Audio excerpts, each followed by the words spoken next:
Oh, yeah. Oh, yeah. Oh, yeah. People,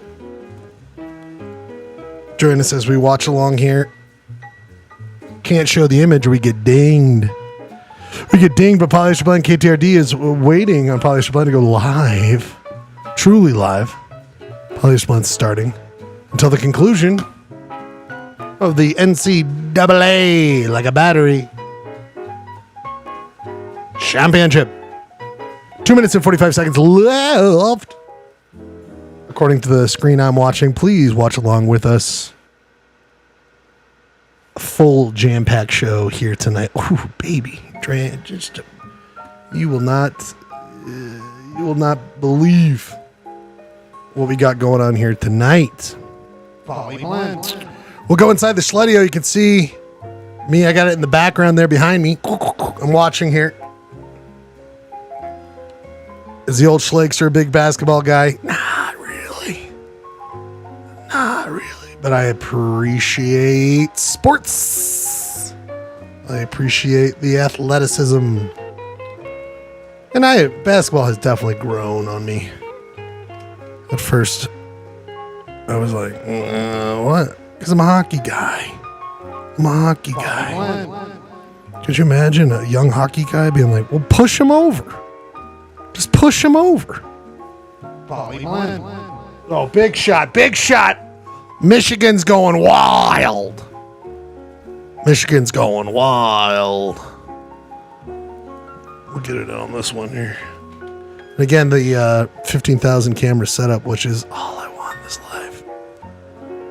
How could they ding us with this situation I got going on here?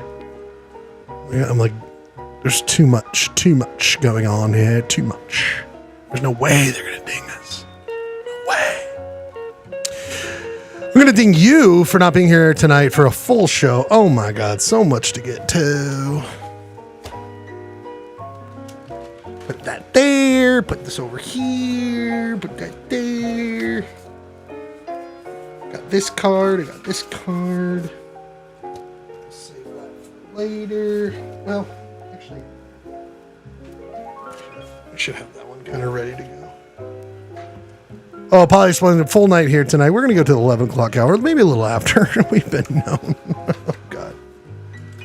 God knows we've been known to go a little later.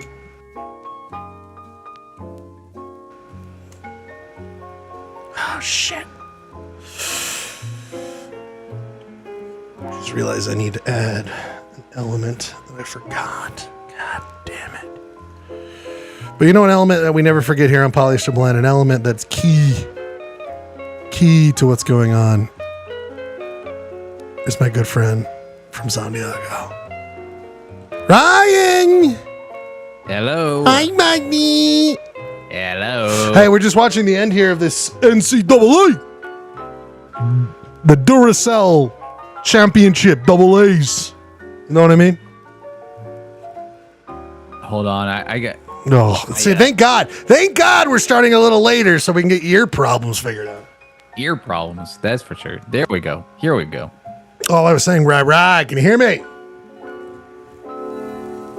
Can you hear Sorry, me? I don't. When I hear I slap can hear you. bass, it always can makes hear me me. go, no, it's the thumping and the plucking.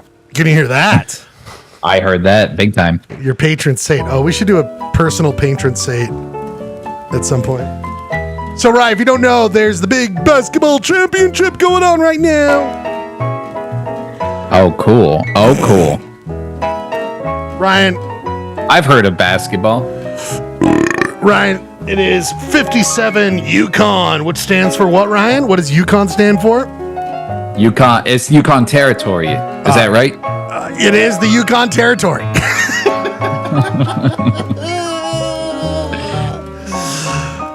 Home of the gold diggers out there in Yukon, and they are facing off against, if I were to say Michigan, what is the mascot of Michigan, would you say? The University of. A University of. Is it a duck? No! Sorry, I knew you were going to get that wrong, so I started vomiting in my mouth. No, Ryan, Michigan. I actually don't know It's always contested. I mean, I don't know if these animals still live in the great state of Michigan, but we saw one get to the Great Salt Lake a couple years ago on Polyester Blend. Does that help narrow it down? Is it quagga? It's a quagga. It is the quagga! So, people, it is the Yukon Territory Gold Diggers versus the Michigan Quaggas. And let me just say, this game is being played on a bunch of motorized boats. Now, Ryan, a basketball game where it's like a decent-sized pond. I know there's controversy on this show with ponds. But you have your own little motorized boat. But you play basketball on these little boats, right? How fun would that be? Little boats? Like, that so would be really cool. You got a boat and shoot.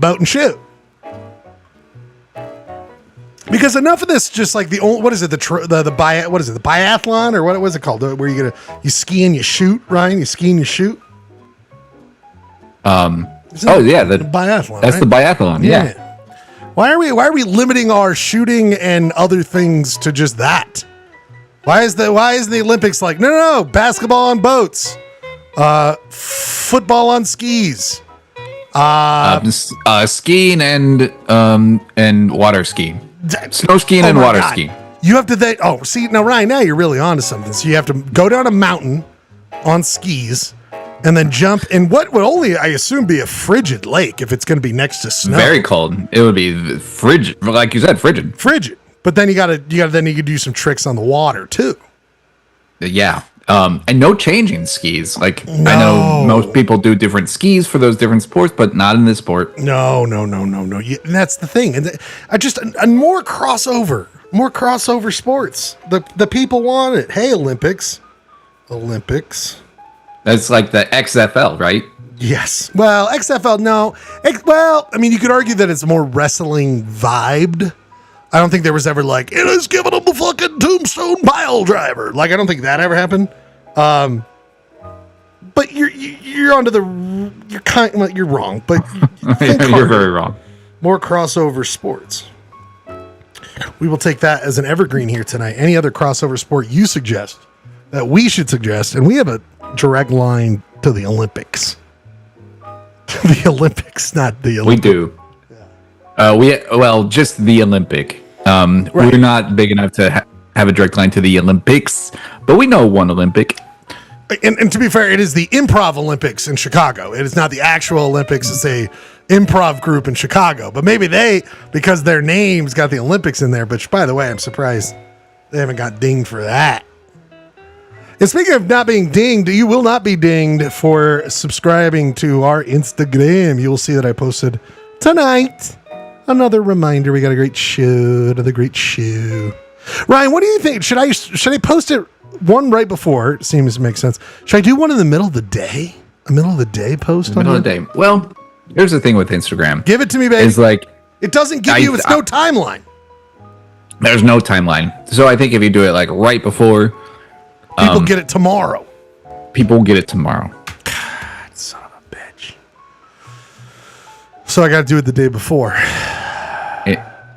That's right. Unless you want to do a story, and I think people are. I think the stories are a little more immediate, but I don't know. I've had success with some stories, and some stories I'm like, zero people will watch them. Well, we're already at 0 for PBL, so Instagram stories. All I want is the people who know this is right. If they watch the show, they're just like, this is in my bones. What they're doing there, what they're up to. Whoa! This dude flew. He just jumped out of the. Oh, Maron, he's okay, right? And he just tried to save an out of bounds by leaping into the crowd. You could see it, Ryan, on the tiniest little screen I have for you because I don't want to get dinged. But if you look at the very tiny screen, if you look at the very tiny screen, you'll see another very tiny screen, and you can watch all the action. Ryan, we've got a full show here tonight. Championship TV jingles tonight. And I mentioned earlier on the thread, let's see where we're at. Oh, yeah. Controversy creates conversation. Controversy creates conversation. And we got it here tonight. We definitely do. That's what Epstein said, too. Oh, Jesus. That's just part of the conversation. Well, we'll move our entire illegal operation to an island, I guess is what you're saying next. Oh, big three. 63 to 67, 37 seconds ago on the clock. The Yukon Gold Diggers are not out of this. The Quaggas are quagging in their Quaggas are beds. quagging it up. Right, was there a big invasive species out there in San Diego you have to worry about? Or they always be like, oh, no, not this one. Get rid of it. Get rid of it. You ever get that, Ryan? You ever get that news? You don't seem like a guy who's up on I'm that sure. kind of news. I'm sure there are. I mean, palm trees, not even trees. That's the big one in Wait, San what? Diego. Yeah, palms. Breaking news here. I knew they weren't Invasive species. They're invasive? They're invasive. Get the fuck out of here. Nothing good comes from But palms. they remind you of the beach, buddy. They remind you of good times. They shed their palms. They cause a lot of damage. It costs a lot to maintain a palm. Clayton Scrivener got Podfather the show. Thanks for being here. We're about to end the NCAA. Well, I thought the game was over, but Oh, they just sunk a 3 there, baby. yeah, it's not quite over. So Clay, hey, did you know the palm tree is invasive? Clay, did you know this? I did know that. It's native of where is it actually? Like Polynesia, isn't it?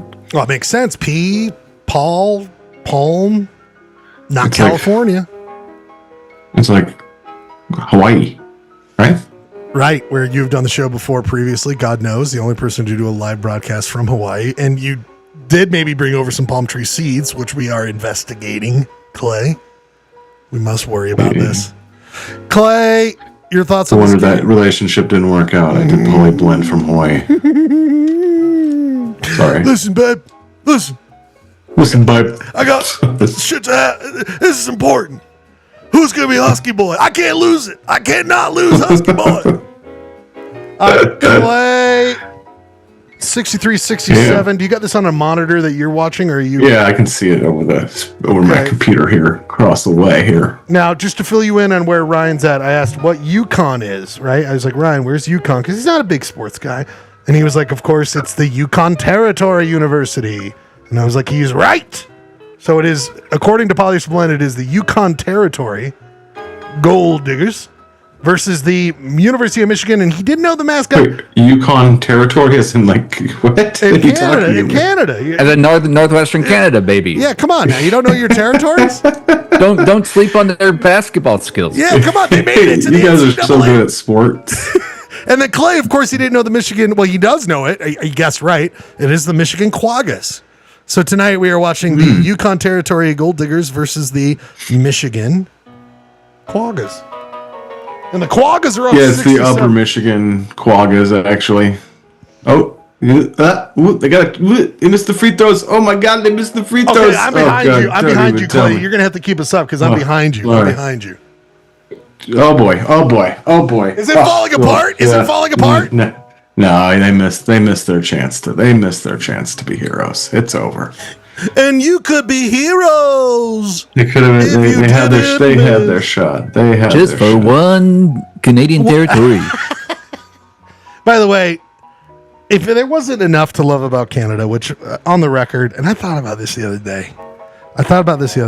And I'm an American. Let's be honest. Of course, I'm an American.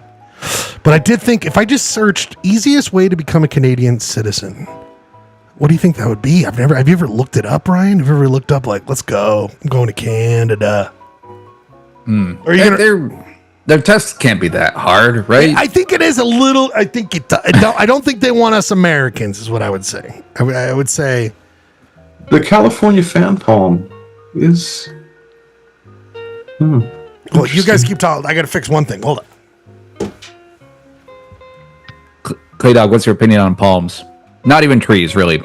The palm tree is a misnomer. The California fan palm tree is native to California. So there are invasive species of palm tree, but some are native. But So let's not get it they're talking twisted. like the palm desert trees, right? Like they're not native to coastal California. There are native palm trees to California called the California fan palm. It's a desert. Yeah, it's a desert palm tree. It's a desert palm tree. It produces the date. It's a cotton palm or desert fan palm. It's a flowering plant native to southwestern United States, northwestern Mexico. Yeah. There you go. And that, now, Clay, give me the mascot of Michigan. I'm sorry, Ryan, you're going to hear the real. It's a Wolverine. Wolverine, Ryan! I was close. Kinda. Now, we of course saw Wolverine not too long ago at the Great Salt Lake. Remember we talked about this on Polyester Blend. You ever seen the movie Wolverine or Logan? No, I see. I hear Logan's the one to watch. Now, Ryan, out of this Marvel business, give me the ones that are worth watching. I do watch them all. Well, I mean, we were talking on the thread about Black Panther. If you haven't seen that, Black Panther is great. I have seen Black Panther. I have not seen Wakanda Forever. The thing is, like, racist much? As I was watching Creed, I didn't want to open up the wounds of the Ryan Coogler versus P.T. Anderson movie, but oh boy, Coogler I feel has a higher batting average than PTA on a huge scale, Ryan. On a huge scale. What? Who? Ryan Coogler, the director of Sinners. Yeah. Higher batting average. And I was like, well, look at this film. If between these two filmmakers, one person is going to be studied in film school in 40 years, those were your words. I feel like it's more likely to be Coogler. Did I say that or did Clay say that? That was Clay. Thank God. We'll see. Well, we won't be around, but maybe you'll be around. No, but I'm not a film miner. I don't know what I'm talking about. Oh boy. Were you really a film miner, Ryan? Were you really a film miner? This is still happening. Oh, Clay said he was a film miner. It's over, everybody. Wait. The Michigan Quaggas have won the NCAA championship, sponsored by Duracell. AA. What are you wailing on there, Ryan? I got some pizza. Well, wailing on some za. Old time. We love to see it. We love that you're all here. It's time for a jam-packed show of Polyester Blend. We're already 20 minutes behind due to this sporting stuff that's going on, but we couldn't be happier to have you here tonight. We'll talk about that. We'll talk about everything else. We got so much fun going on here tonight. Enjoy what is going to be a legendary show. Everyone knows it. Polyester Blend.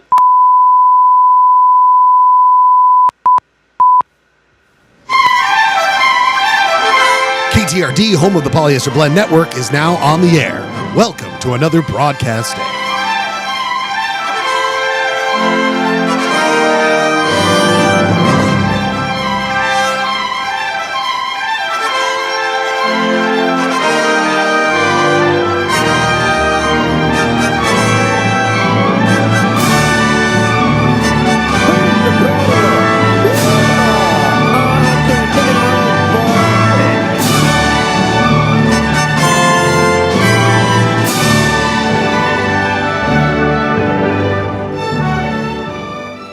Polyester Blend Live streams Mondays at 8 o'clock over the internet from the Schledio in Salt Lake City, Utah. It's also simulcast from UHF station KTRD 299 MHz frequency from Hastings Dip in Utah's West Desert. As Polyester Blend Network and KTRD starts its broadcast day, we ask you to join us as we dissect, try to understand, poke fun, and also share our love of this strange Utah existence. But before we get to the live broadcast, people, amazing championship, but you saw just the beginning of championship night here on April 6, 2026. We see a big championship game, and we respect all these athletes that were out there. Respect to them. Congrats. I don't want to get married to Michigan ever, Wolverines. Congrats to UConn to making it out of March Madness, but now we're on April Madness, and that is where Polyester Blend goes, huh? Madness? Madness? Insanity? Well, Our insanity started literally a year ago, guys. I got always the last year's show on in the background as playing through. And that is when we started the TV jingle. Oh, wow. I was looking at it, I was like, am I playing today's show? No. We will move on that, make sure it's different in the future. But what we're not going to change is that we do a great show, everybody. Today is not a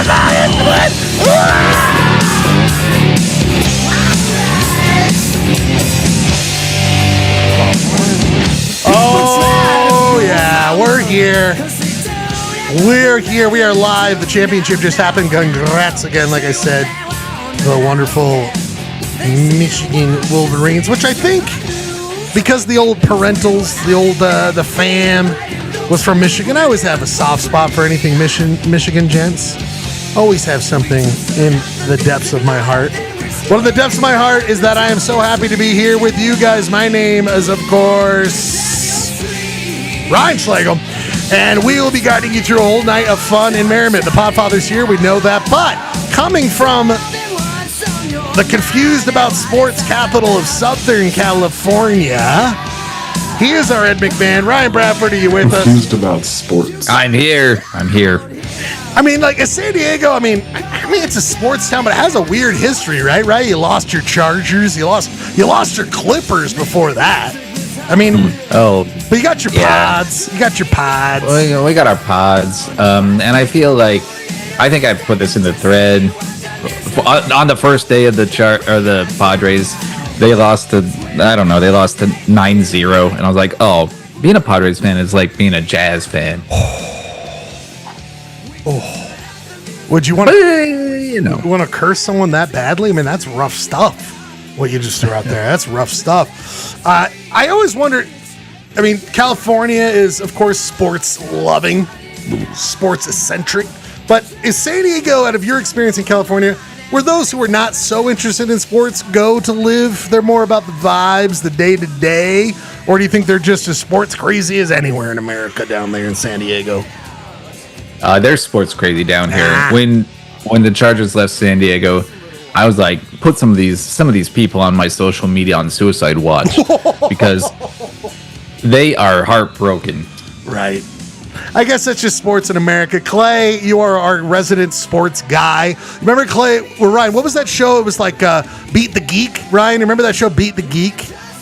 That was it was like after Ben Stein's Money, where there'd be the TV geek, there'd be the music geek, the movie geek, and you would try to beat them in a Jeopardy style game. I'm gonna say Clay would be our sports geek, but I don't want to limit you to just that, Clay. But I would say you probably do the best in general with sports, and that's why, Clay, I ask you.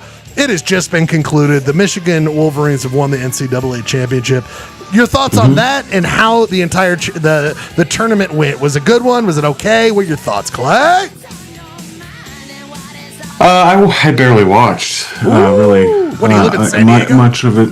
I will say, I'm trying to think that when Michigan has won it one other time in my lifetime, and I'm going to say it was 1992. The bat was the Big Five, or what was it? The Fab Five. Jalen Rose, Chris Webber. Just so you know, Clay, and some they other have guys. won the championship 97. Twice, 90. Oh, no. Sorry. Reading the wrong one. Everyone chill the fuck out. Was it 92, 93? 89. 89. Was it 89? So they've only won two today in 1989. And we all love that because that was the same year that what came out, Ryan? What came out? 82? No, 1989. 1989. What came out that year? Batman. Yes. Ghostbusters 2. There you go. That's the right answer. Also would have accepted Indiana Jones and The Last Crusade. Clay, yes, your final thoughts on what was it a good one? Was it all right? I was going to say, Ryan did make an astute observation about the Jazz and the Padres because the Padres and the Jazz have both made it to the finals exactly twice, losing both times. So it's really kind of an astute observation. Good job, Ryan. I bet you did know that, and that's why you're saying that. I knew that's real hard. that real well. And every time you get a good answer, Ryan, or correct answer, I get the same way, my friend. Padres was 1984 and 1998. At the beginning of Tony Gwynn's career and the end of Tony Gwynn's career, R.I.P. Tony Gwynn, the great Padre himself. The greatest Padre. The Husky man himself, Tony Gwynn. Husky, certified Husky. We love that. We need Tony Gwynn. We should be the only agency that allows for certification of Husky, by the way. I think he might be. I think he's in the top 5 Husky baseball players of all time. There's like Babe Ruth, Tony Gwynn, Johnny Kruk. Those 3. Shit, guys, I did add a new sound effect. Oh. Maybe it was The whole thing. What are you? Shit, I found it the other day. And hold on, can I find Was it the one from I am the creator Arthur? of Polyester, the official mascot of Polyester Blend. Take me to Jerusalem. Jesus Christ. This is my nightmare. All right, I can't find. I'll find it, but it's from. What about? Is it the one from Arthur? No, that one's a very good one. But Because Ryan hasn't seen that because he was in New York. right, Ryan, we'll play it here tonight. But Gerke was like, "No, play this one. It's really funny." And it's the most. We were talking about the movie Arthur. Ryan, did you ever see the movie Arthur? Ryan, did you ever see this business? No. Well, I said it because I saw Christopher Cross at Wendover, and it was fantastic. And by the way, Clay, we are going to do a couple of Yacht or Nots. I love Yacht or Nots. I'm sorry. Yacht or Not was a lot of fun. We're going to do a couple more Yacht or Nots here tonight. But the movie Arthur, Ryan, do you know the plot of the movie Arthur at all, Ryan? No. Oh, you don't He's know? drunk. You don't know that it's one of our great drunks, Dudley Moore, Liza Minnelli. Heard of her? But Arthur's a wastoid. He's just How far into the description does it talk about alcohol? That's a great question. No, not bookmark. Do I need to bookmark this? No. Oh, it's in the first sentence. There it is. Drunken. Which is drunken is so nice compared to alcoholic, right? Like drunken is like he's just a drunkard. Drunkard is maybe the best. Like he's an alcoholic. Booze heavy. Wino. Lush is another one. Wino. Right. They made a remake, Ryan. I know we talked about this last time, but Ryan, just Russell Brand. I mean, this has got to be evil personified, right? This has got to be evil personified. And he's like sober in real life, and he does Arthur. God. It was the sole film directed by Gordon, who died in '82 at 44 of a heart. Oof. Damn. Yuck. You got to be putting in the work. God bless. I mean, it sounds like he was working it on both angles. He was like, nah, I know what's going on here. If I'm gonna booze and or the cigs, or both. We're all hoping for all this. Anyway, Ryan Arthur, don't even know why we got there. But Ryan Coogler, really quick, Ryan, you were so right. His filmography, he's just a bad. I never saw Fruitville Station, which is supposed My to God, dude, Fruitville Station, amazing.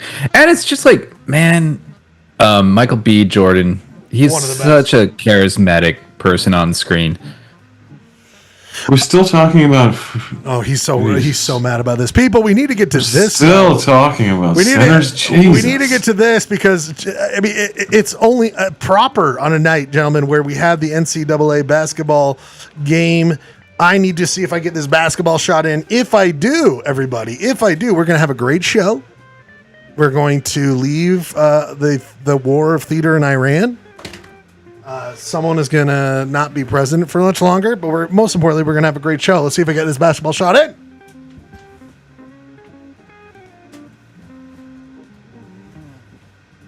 Did that? I think that didn't go in. Go in, but okay. No, it did not go in. We're going to have a horrible show. But you know what's not horrible? We have, of course, the third camera going these days. You know why? I brought it up for this very reason, everybody. Is that it is what month now, Ryan? It is what month now? It is April. Oh, and that has been an ongoing segment here on Polyester Blend where we have bought the worst calendar on calendar.com. It is, of course, the Stoner Sloth calendar. Right, Clay? You remember this? Yes, I do. And we are greatest done. purchase of all time. We are done with the motto, start your day on a high note. We must reveal what is the new calendar motto of this month from the Stone Sloths. People, it's time for the reveal.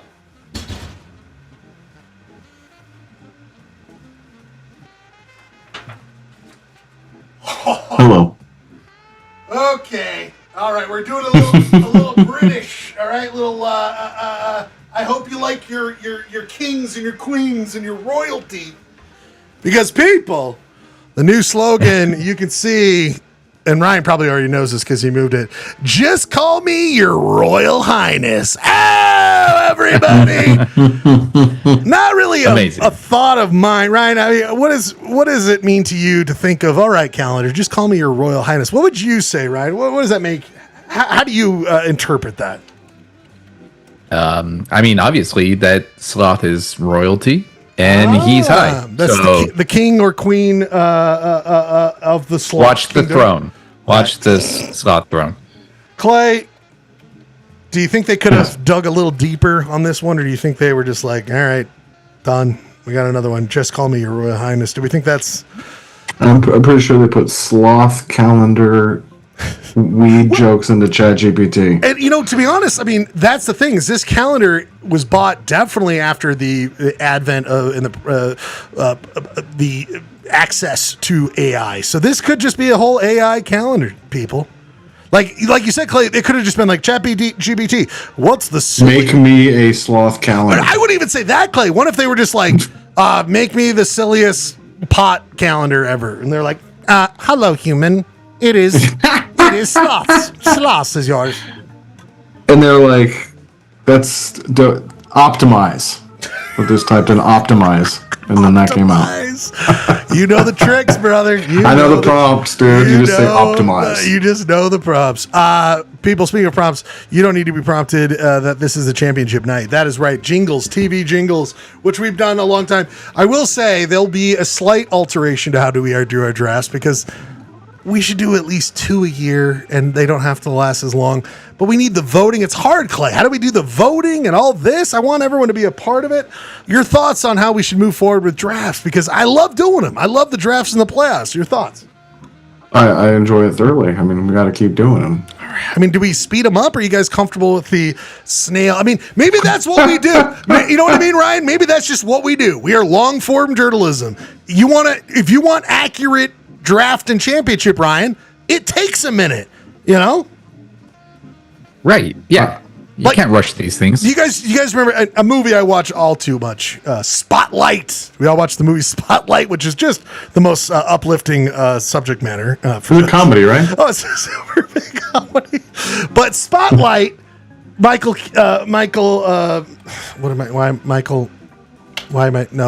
who's the head? Who's Batman? Why am I doing this? Michael Keaton.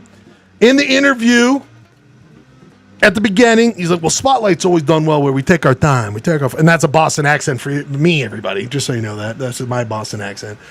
But Spotlight, the whole thing is it's like the New Yorker of the Boston Times, whatever it is out there.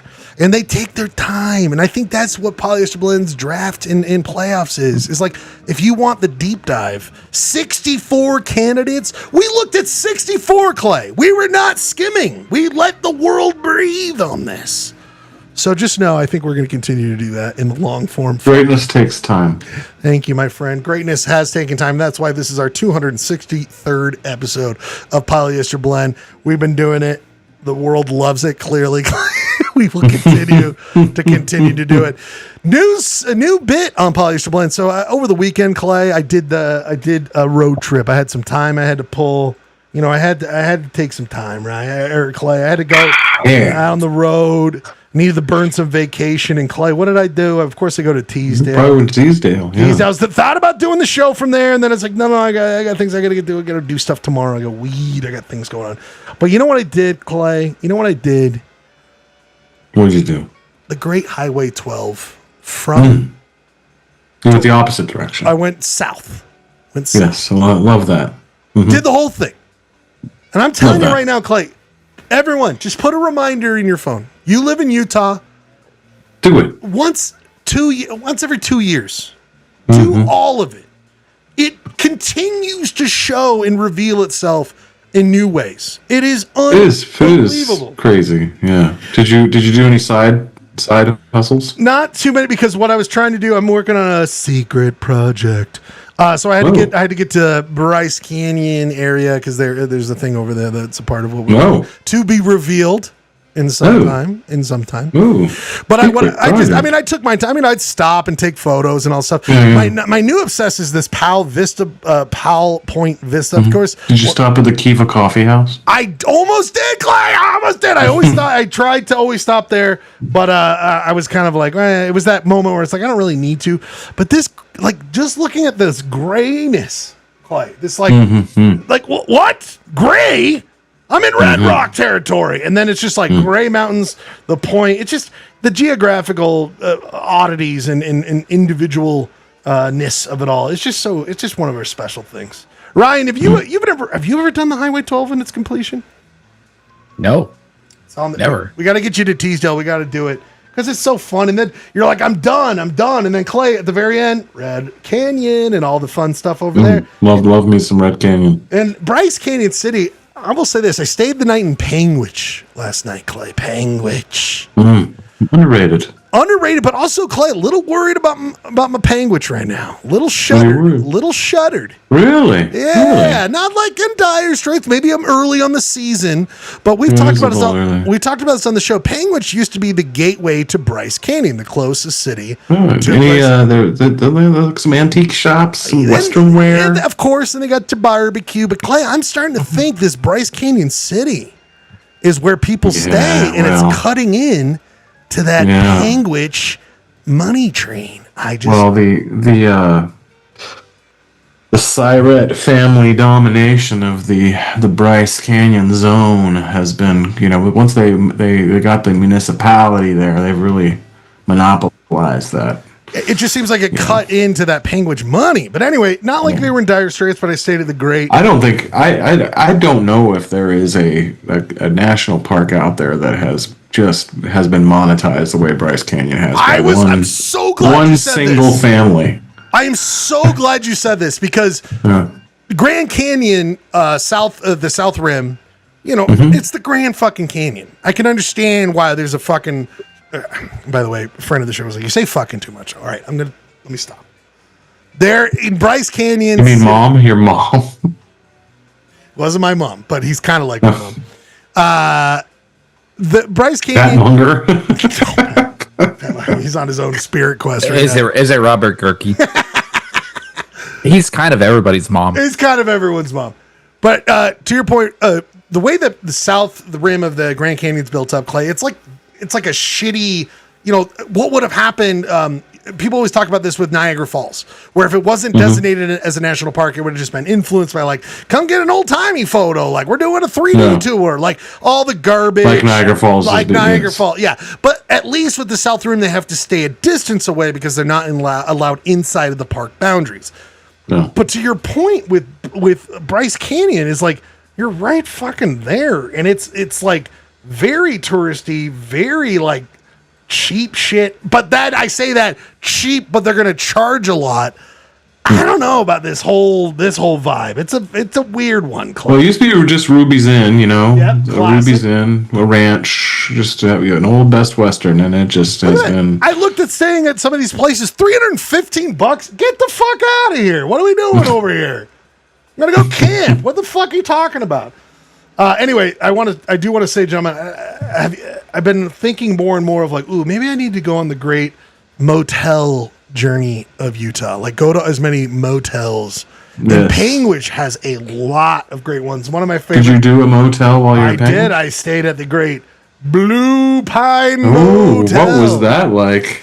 Clean. Did you call ahead or did you just drop in? It's online. I could have just dropped in. The best is that the door when I showed up was like, we'll be back. And I'm like, well, how do I get in? And then some guy comes out. He's like, sorry, forgot the sign. And I check in. Very nice, very cordial, all that stuff. And but then he goes, just leave the key in the room. And I'm like, all right. No problem here. But see where this... Did you run into anybody else staying there? So where that white car at the very end, you see that, gentleman, the very white car? Mm-hmm. I was in the very end. By the way, putt-putt golf, gentlemen. If you want to do a little putt-putt golf, you can do that here. Where that white car is, picture just some dude 2 rooms over sitting in a chair. See, like one of these chairs? As I drive down this driveway, park where that white car is, eyes on me the whole time. This older dude just staring at me, parking. staring at me as I get out of my car, staring at me as I get my bag, staring at me as I fumble the door because I'm worried about this fucking guy staring at me. Just doing like a stupid excuse, like I'm going to stretch my legs, come out and make sure I double lock my entire car because I'm just like, this guy's eyeing me like a son of a bitch. So I got the creepy motel vibe. The Wi-Fi, I shouldn't reveal live, but just picture Baba, Baba, Baba, Baba, Baba, Baba in ascending order. Just kind of like, why are we even doing a password here? If it's just going to be one digit twice and then ascending.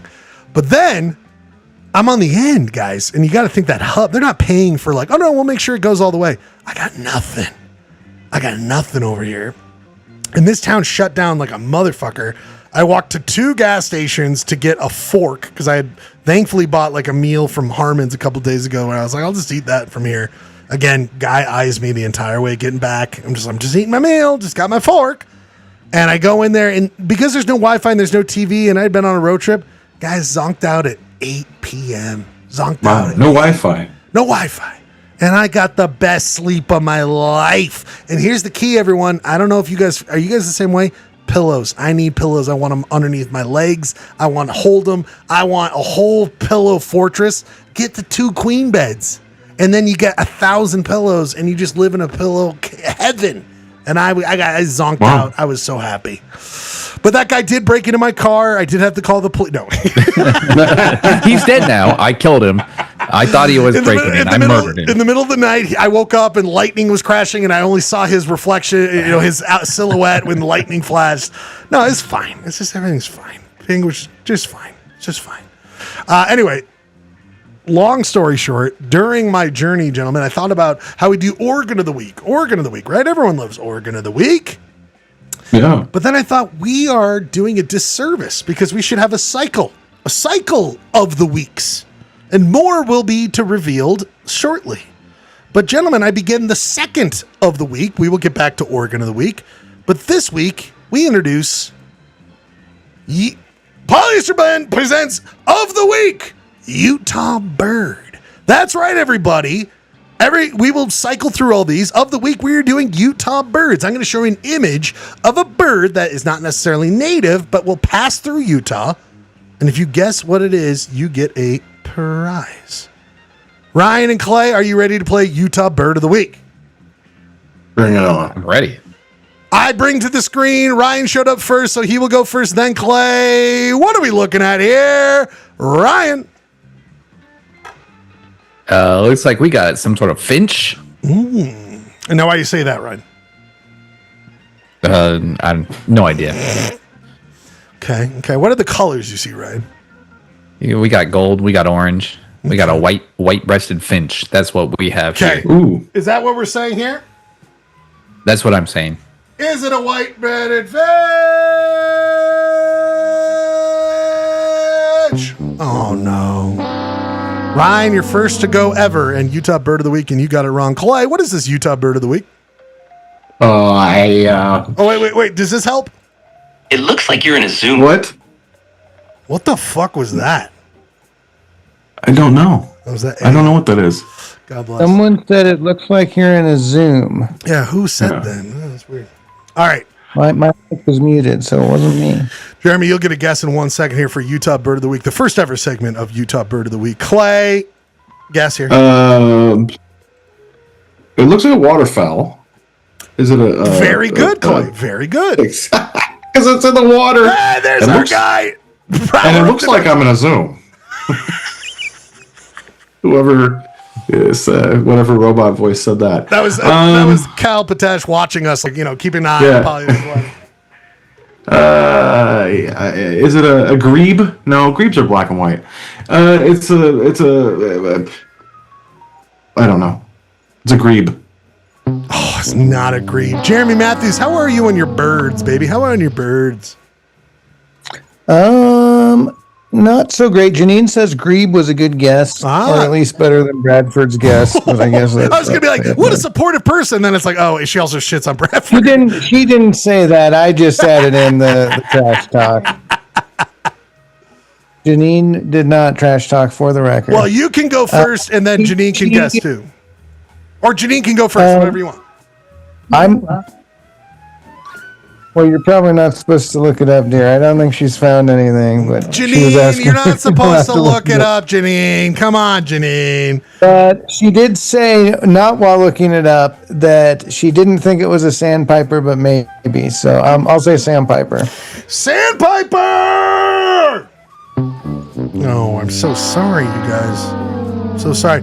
All the way from the gambling dens he hangs out in when he's not here, worried about how he's going to tell his family what he did with the mortgage on his house after betting it all on Yukon territory, not Yukon, Connecticut. It is Robert Gerke. Gerke! What are we doing here? What bird are we looking at here for Utah bird? What are we doing here? That's a great question. We're looking at what you have to guess. I've got to figure out what kind of bird that is. Tell me what bird it is. Webbed feet, long beak, probably a robin. Is it a robin? Oh, no. We will let anybody else who joins here tonight guess. We will reveal every week. The new thing about Of the Week is that when we do the end of the night stuff, we will reveal what it is. But people... I've been texted what it is, but that's cheating.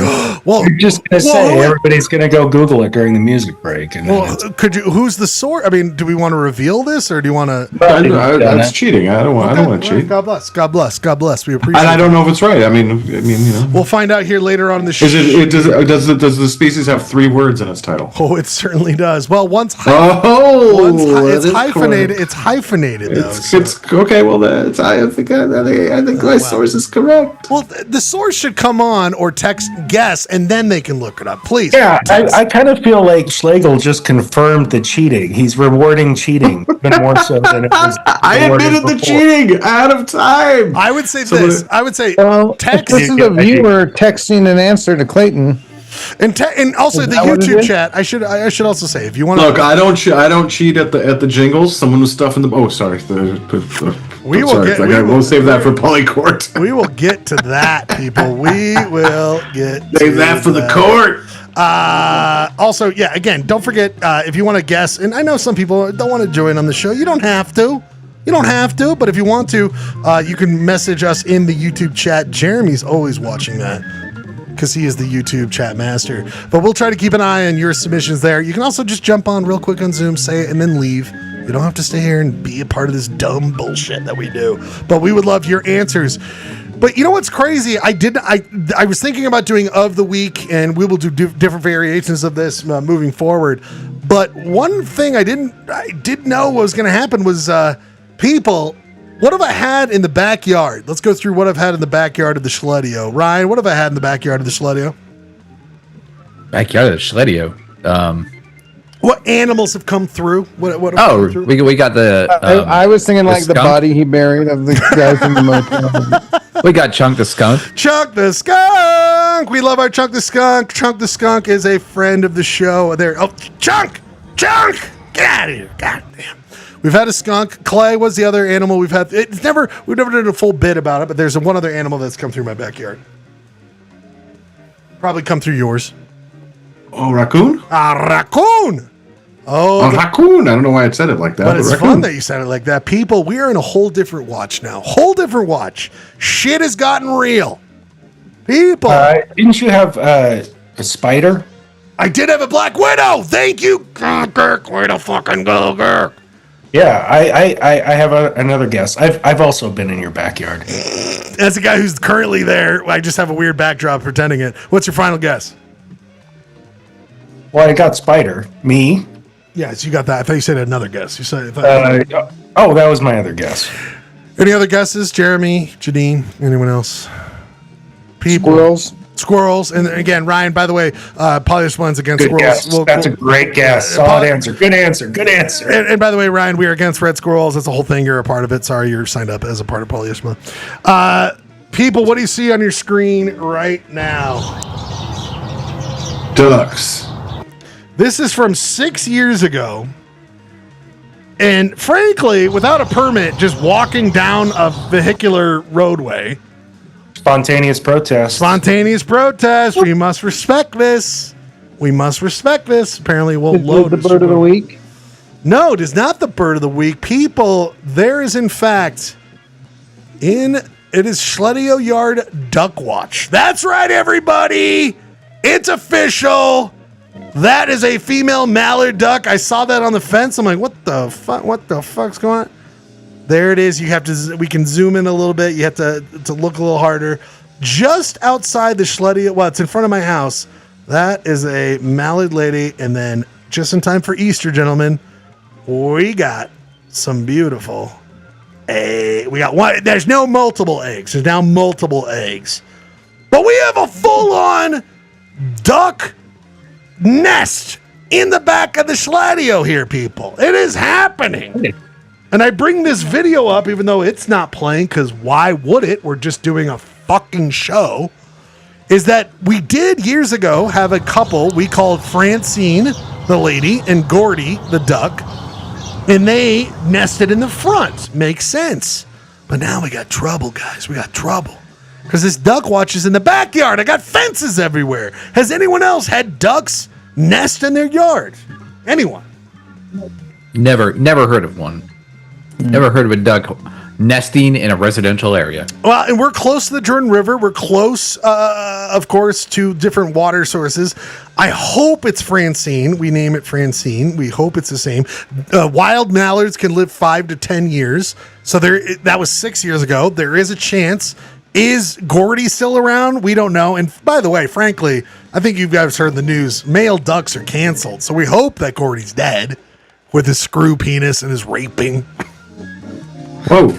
I look it up. I was just going to bring that up, but you were already on top of it. I should have known. Well, Gordy was on top of it in an illegal way.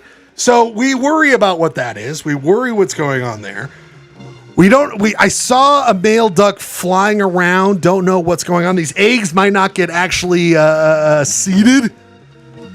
But then there's the other thing where stuff is like the backyard isn't exactly, it's locked off, gentlemen. It's locked off. Well, except a raccoon could get back there and have a snack. And then we're also worrying about Chunk the skunk. It's a chunker. And look at these beautiful eggs. You want a snack, everyone? You want a snack? This might be the best Poly Blend storyline of all time. Like, will it hatch? Will Chunk get it? Our backyard characters are in play. Yeah, it's like watching Looney Tunes, but also a nature show.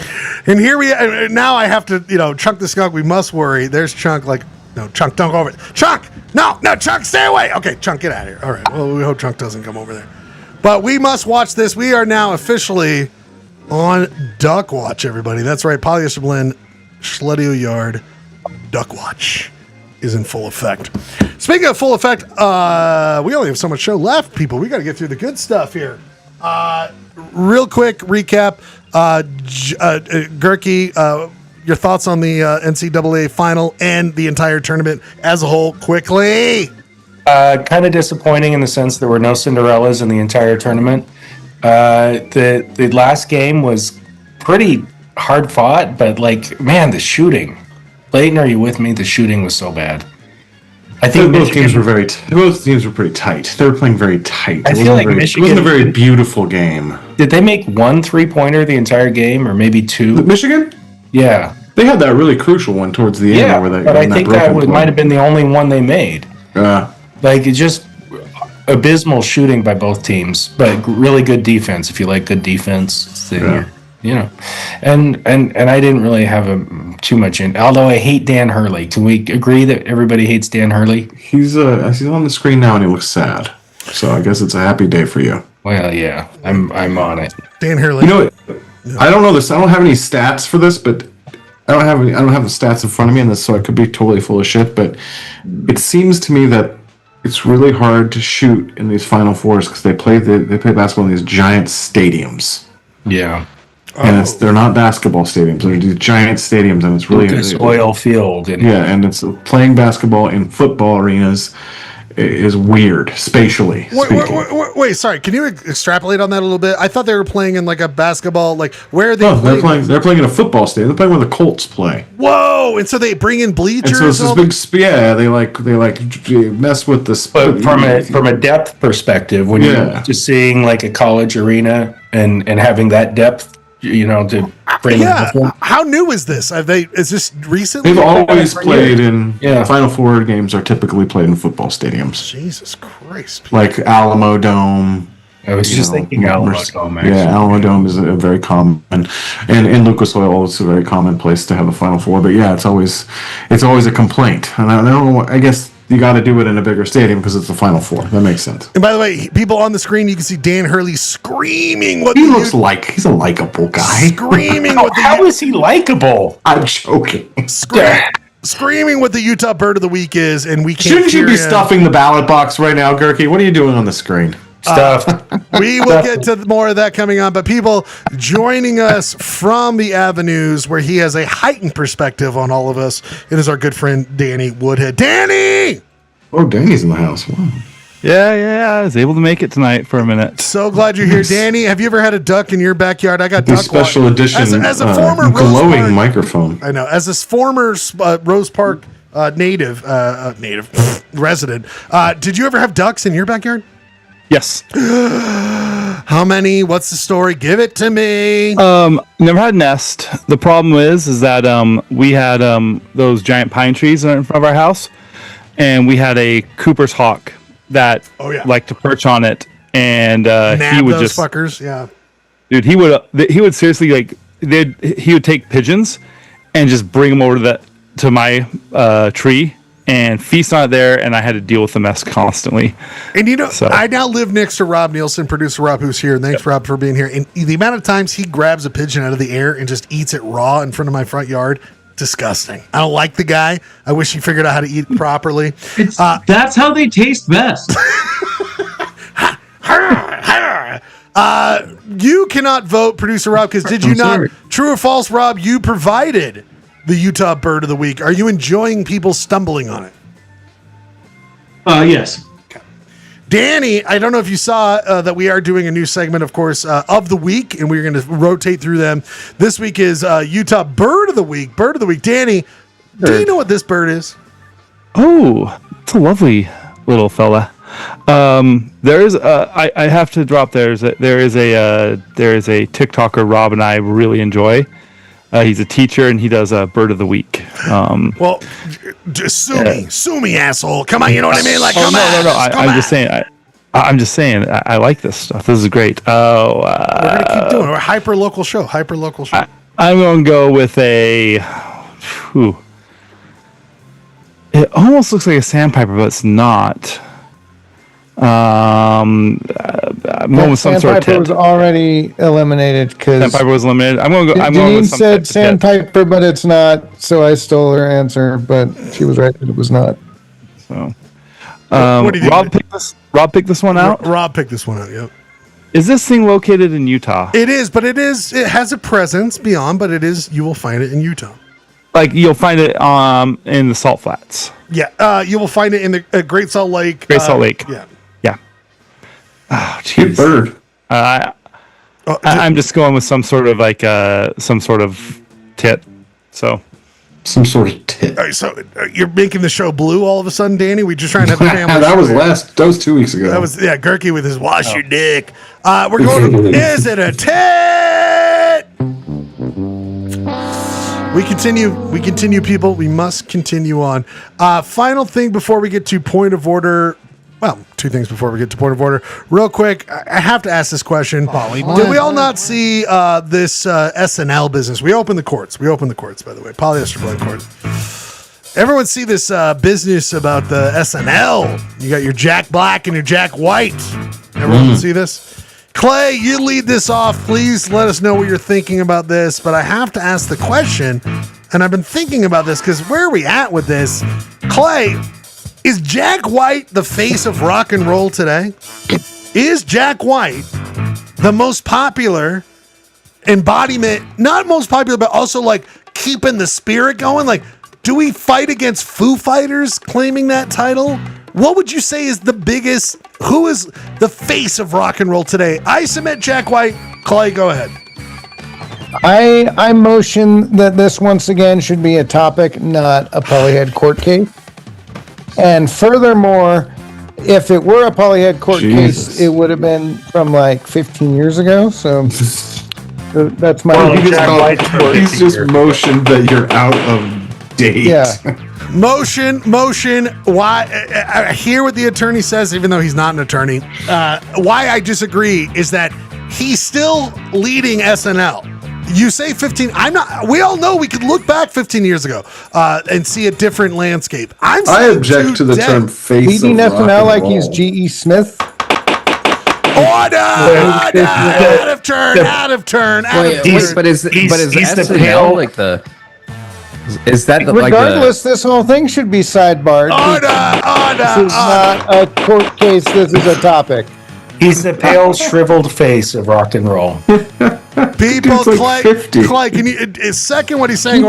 Should Keith Richards be the modern face of rock and roll? Yeah, as long as Keith Richards is alive, he's the face of rock and roll. And that's why I think we need to have it in court, not topic, is that we need to deliberate, even though the Rolling Stones are super old, are they still the face of rock and roll today? I mean, I never want to take a breath about what I've said, what I've thrown out there, what is such a complex idea. Clay, Clay, you can tell me, do we table this, or what do you want to say something else? I say I object to the concept of a face of rock and roll in 2026 in general. But also, I am not the right person to ask anything about rock and roll right now, because I'm just spinning right now, because yesterday someone sent me, or no, I listened to the U2 Easter song and I liked it, and I don't really know what's going on in the Clay, can you give us more info? Is this a new song? It's a brand new U2 song, and Bono put out this really heartfelt message that said, in these times you have to dig really deep. We dug as deep as we possibly could to make good music now. Like, almost admitting that their last music for the last 25 years has sucked. Do you remember the name? It was an Easter Lily Easter Lily. Or Easter Parade? Easter Parade? Is the Easter Lily. So Bono is your vote. Bono's the face of rock and roll. Oh man, we're gonna get dinged so hard. Don't play YouTube. Are you crazy? Order! Are you crazy? Order in the courtroom! Anyway, like I said, I'll say this. As long as Keith Richards is alive, he's the face of rock and roll. Ryan Bradford, do you know where I'm going with this? Everyone gets so... I'm just saying, today, right now, what is the face of rock and roll? It could be way diminished, which it probably is. I'm just saying, what do you think the face of rock and roll is today? Well, I mean, does anyone want that? Does anyone want that championship? I don't know. Well, I'm just wondering if SNL is like the upper echelon of like taste making or king making. It's the most. I mean, we popular, can look at like the rock headliners of Coachella or something like that. If you're looking for like popular, I think SNL likes to bring out old friends a lot, and I think that Jack White is certainly an old friend that they like to bring about. Sure. He's certainly in good graces of a lot of old heads. I love Jack White. But here's another one I'm going to throw out here real quick. From Wet Legs. What's her name? Rian Teasdale? Hello. Your Honor, I was told there was a ballot stuffing scandal that we would be hearing in court today. And we're just doing topics. Nothing but topics. This is absurd. We don't have topics. I rule for a mistrial. This guy's gone rogue. He's throwing out all sorts of stuff. Here's what it is. Think about it.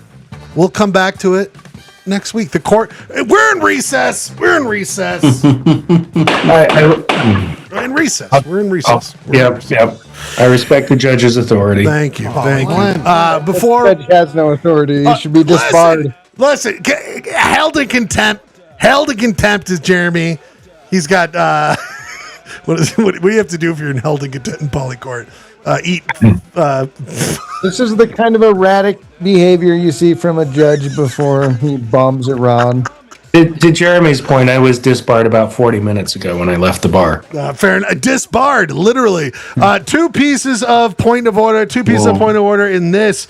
I heard this the other day, John. I was so excited. I was like, they're moving the National Forest headquarters to Salt Lake City. Yay! I was like, yay! And they're like, oh, wait, we live in Trump's America. God damn it. I just clicked the thing. They are dismantling the U.S. Foresters, especially their research program.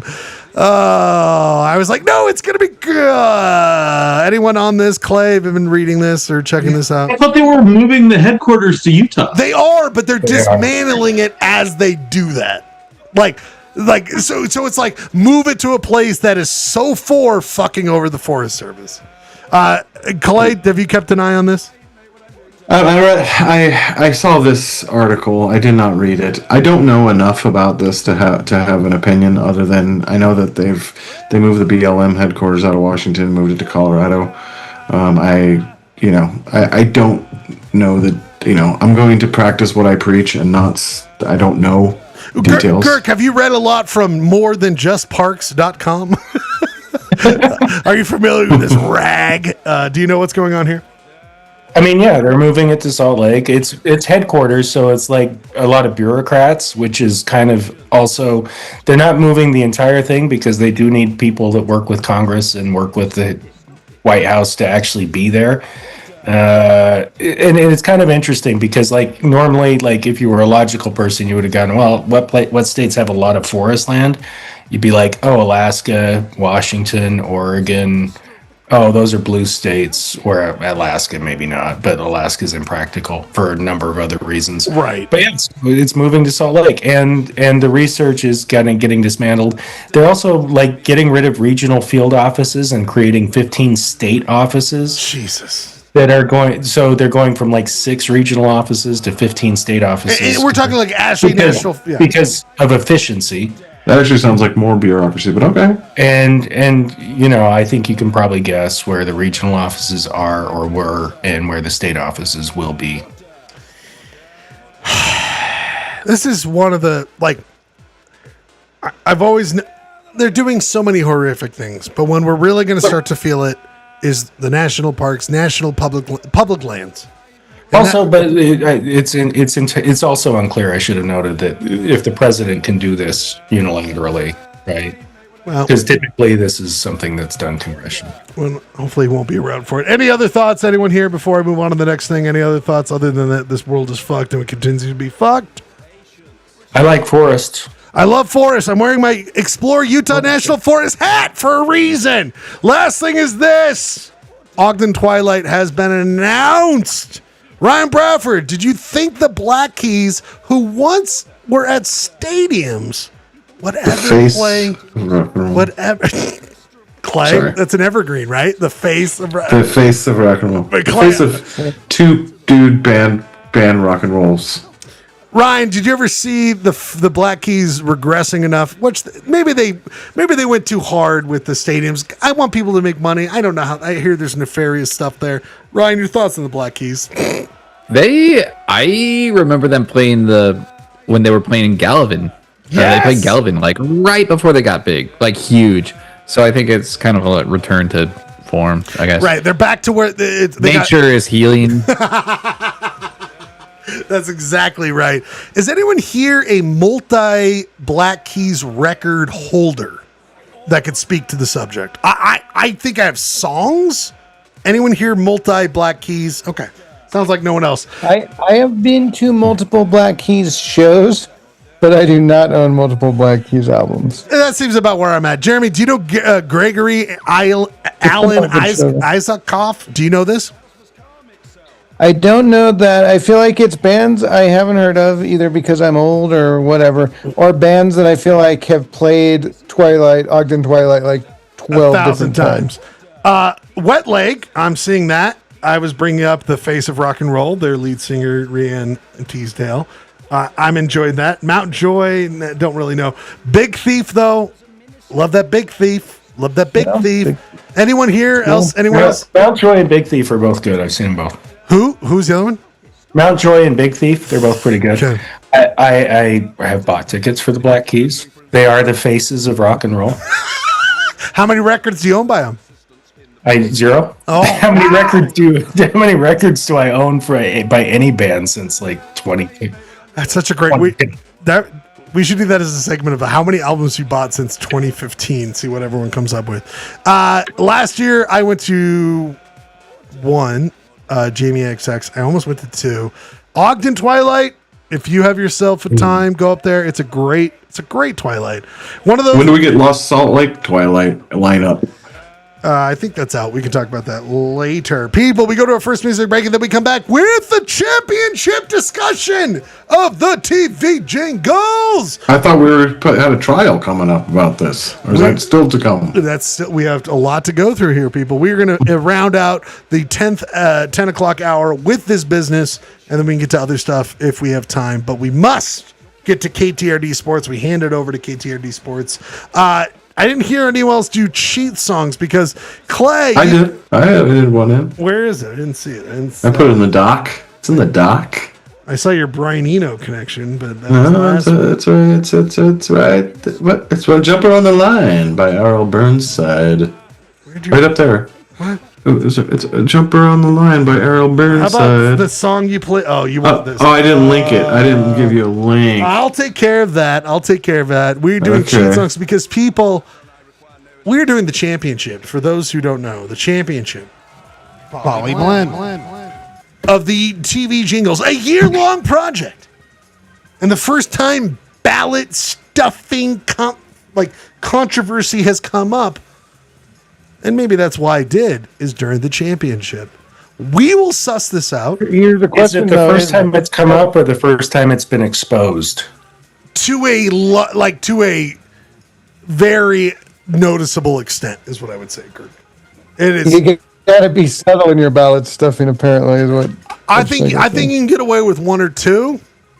Has it ever been explicitly defined? You can't. Your email address shouldn't be Robert Gerke 1, Robert Gerke 2, Robert Gerke 3, Robert Gerke 4. You've got to throw some different kind of email addresses in there, man. I think this was 100% going your way, and so I did some counter stuffing. I'm not gonna lie. I sussed that out too. Here's the deal. I just watched Nuremberg. Wait, I don't know what kind of leap you're going to make. Why I say this is that it took the allies, Britain, America, France, USSR, coming together, agreeing there need to be international law. I'm asking for Ryan Bradford, Jeremy Matthews, me, Robert Nielsen, anyone else who's here, to be a tribunal of judges to then hear what's going on with the nefarious stuff. We will need your voices because it's going to go to court here tonight. It's going to go to court. So we're going to get that after we come back from the music break, along with stats. I always love giving you guys stats about what's going on, what you've done. I'm so excited. But cheating, Clay, you heard the call for cheating because there might be ballot stuffing. What did you say for a cheating song, Clay? What did you say? Oh, this is "Jumper on the Line" by R.L. Burnside. We'd love to see it. It's just classic Mississippi jump blues. On the line, not jump on the line. Jumper. Jump on the line. Not that song. That song's about cheating at limbo. Just kidding, it's not. That song is not. We will be back in 3 minutes after R.L. Burnside, R.L. Stein's version of R.L. Burnside's "Jumper on the Line." 3 minutes, people. We'll be back. Polyester Blend. Thanks for being here.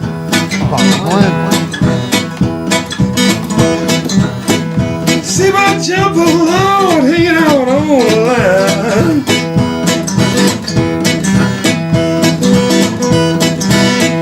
See my jumper along, hanging out on the line.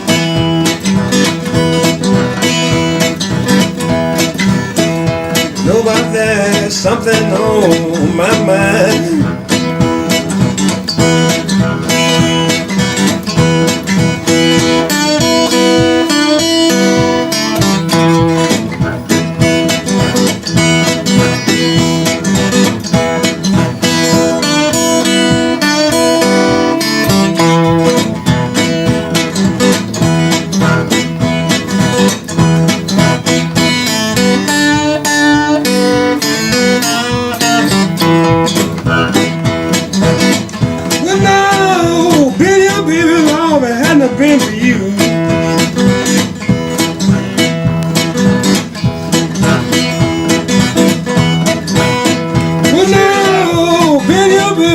if it hadn't been for you.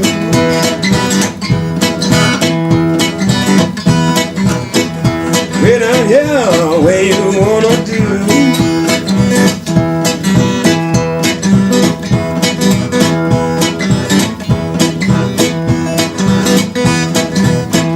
Fix my supper, baby Lord, let me go to bed.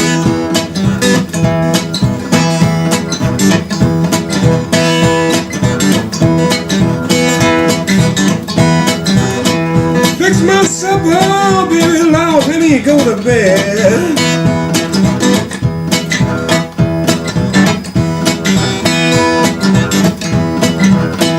This white light now done gone to my head.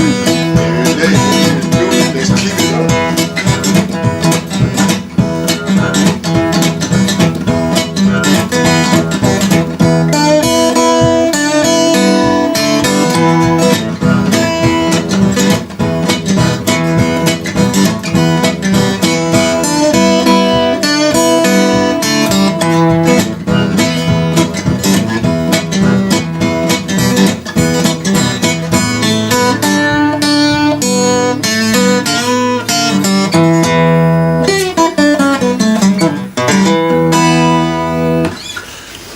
People, we got RL Burnside jumping on the line. Clayton's pick for cheating songs. Polly Blend.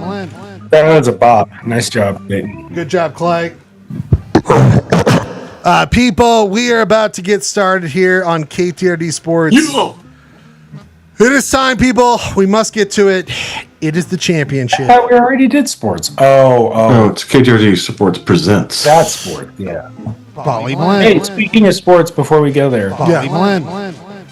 how are the Mammoth? More to come in that. It looks It's gonna be like my weekly "How are the dishes?" question. And by the way, I missed those questions. Should be the playoffs. We're playing tomorrow. More to come on that this week. Greg moves into Was that RL Burnside? No. People, where the hell is it? That is not what RL Burnside looks like. Welcome to the great KTRD Sports Panel. Welcome to the great KTRD Sports Panel. Here to give us the landing. This is the runway, the traffic control, and we'll hope we do better than the ones where in LaGuardia. We are going to land the championship here tonight of Polyester Blend in front of your face. But I'd be remiss if I didn't hand it over to our exquisite reporter, the guy who's the face of KTRD Sports, Bert Turking. Bert, take it away for a second. Thank you, Ryan. This is Bert Turking here. Bert Turking, I've been here for, Jesus, now 40 years. I've seen a lot of fun stuff. I've seen a lot of championships, and we are at the end of this. And I ask for those who have won before, the champions, before we give another champion, to come forward. I'll start with the first ever draft and championship, the Thanksgiving draft and championship. The winner, Ryan Bradford. Can you step forward here for a second? Yes. Ryan, what did that mean to you, and what does it mean to be the first ever champion of the KTRD Sports Championships? What does it mean that I'm not in the championship? You were the first one that you won, the first ever. You were, I think it was the apple pie or some bullshit like that. I believe it's called the Bradford Trophy. Remember this. I don't need to fucking talk to you, okay? You gotta remember this. Wow, Bert, are you okay? You sound Bert like you're sick. I have to explain myself to you. The sauce again. You sauce, you little dick motherfuckers. If you don't remember this shit, I swear to God. It sounds so sick. Like, do you have multiple ailments right now? Gentlemen, I'm dealing with a high burning sensation that goes from the groin down. It might be demonic possession. It hurts for sure. It hurts. You know, as I figure this out, let's give it over to Ryan. Let's give it over. All right, Bert is just, that guy's in trouble from top to bottom. Ryan, you were the first ever winner of the championship. It was the Thanksgiving. We want to bring out our champions real quick. Ryan, what does it mean to you to be the first ever winner of this draft and playoffs? I mean, I still hold that designation dearly to my heart. As you should. Nothing can take that away. And so just like being the county's champion is something that I will always have. 2 championships to your name. Clayton Scrivener, even though you didn't win county championships, you won the TV theme championship. You are a title holder in this game. What does it mean, and what should you say to those people who might win here tonight? What is it like to win? Well, I'm up for. I hope to get a second ring tonight. That's what I hope for. We hope that. I'm looking for multiple championships. I'm selfish. I want 2. I felt really good to win with that, with the Twin Peaks. I feel like I did honor to the Twin Peaks theme song, and now it's time for Baby Back Ribs to be coronated, man. This is a coronation. We can't wait to hear about Jeremy. Jeremy, you of course were the Woodstock '99 champion. What is it like to be a champion? Can you explain to those who might win tonight what is it like to be a champion? How important that is? It's one of those things you just can't describe the feeling. You have to experience it for yourself. So It would just be really, but also you don't want that feeling tarnished with knowing you cheated to get there. So I think it's kind of a balance. Like, I earned this. I deserve this. I didn't pay a bunch of people in Indonesia, wherever you get these votes from. Yeah, amen. Because this is supposed to be a clean, fun game. Everybody, it's supposed to be a clean, fun game. It's one thing to hold the trophy. It's going to be great no matter what, I guess. But like, if you didn't earn it, it's going to feel a little hollow compared to and it comes down to glory. It comes down to like an F1 series or something that takes a year long. Which again, this has taken a year long to cheat at the last minute. Gross. I mean, what a great game we've had, and to ruin it at the last little bit. Makes me regret I didn't cheat the whole time. We wonder. People, I have put the numbers together. I like doing it before we announce the winner here tonight. I did want to do the numbers. I do the numbers. I do the stats, just so you guys know. If you guys want to know who have won each other, so in round by round, the most wins, people, that year's winner is Robert Gerke. 18 wins against his fellow combatants. Ryan Bradford coming in second, then Clay, then Jeremy, and then Greg and Leftovers were kind of in their own category. But just, Gerke, what does it mean to you you won the most, my friend? You beat, all the competitions head to head, you won. You had 18. I mean, it feels good. It's like having the regular season, best record in the regular season, but if I don't win the postseason, it means nothing. Absolutely, but it is something special. The other one is I tallied the votes, gentlemen. All votes, not including this last round, because we're about to find that out. Not including the last round, Gerke, you, my friend, yet again, 212 total votes, my friend. Ryan Bradford coming in at 170. Clayton 143, and Jeremy, just so you know, Greg didn't combat as much as you, or the Leftovers didn't combat as much as you. 104, Jeremy coming in very sadly at 4th. Let's go to the champion, Robert Gerke, 212 votes. The people in their single votes gave it to you, 212. What do you think about that? I mean, I am the people's champion, if nothing else. Clearly. It kind of makes Clayton look like a chump. This is before this round. That's correct. Before the final round. Racking up all these feel-good. Ryan Bradford, but if I may, like, I am still nervous about this. I'm puckered up tighter than a long-billed Dowitch. We didn't know that was even existed, and that will be maybe the bird of the week. We'll find out more. People, we must ask the next. Oh, Ryan, what did you think about coming in second with total votes? I mean, the people loved what you did. I'll take it. I like how the people enjoyed that. So it's a consolation prize. And Jeremy, your thoughts on basically being, pretty pathetic. I mean, what do you think about that? I've talked about this before. You really can't trust democracy. People make a lot of bad decisions. They put elderly, megalomaniacal,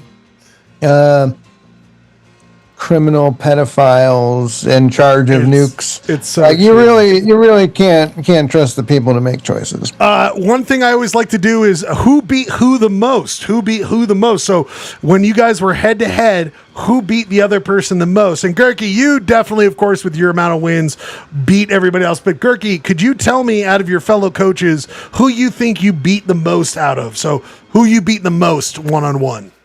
I suspect I probably beat Clayton the most.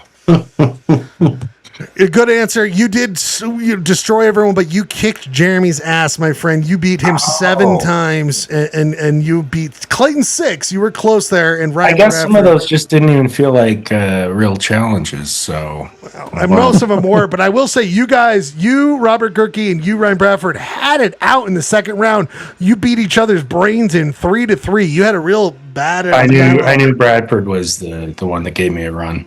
He did give you a run, but again, you did kick Jeremy's ass the most. Clayton just gave me the runs. And he does that most of the time. It's the Chili Bowl. Next thing I want to show you guys is the totals. So I did the totals by selection. What, are you mad about this?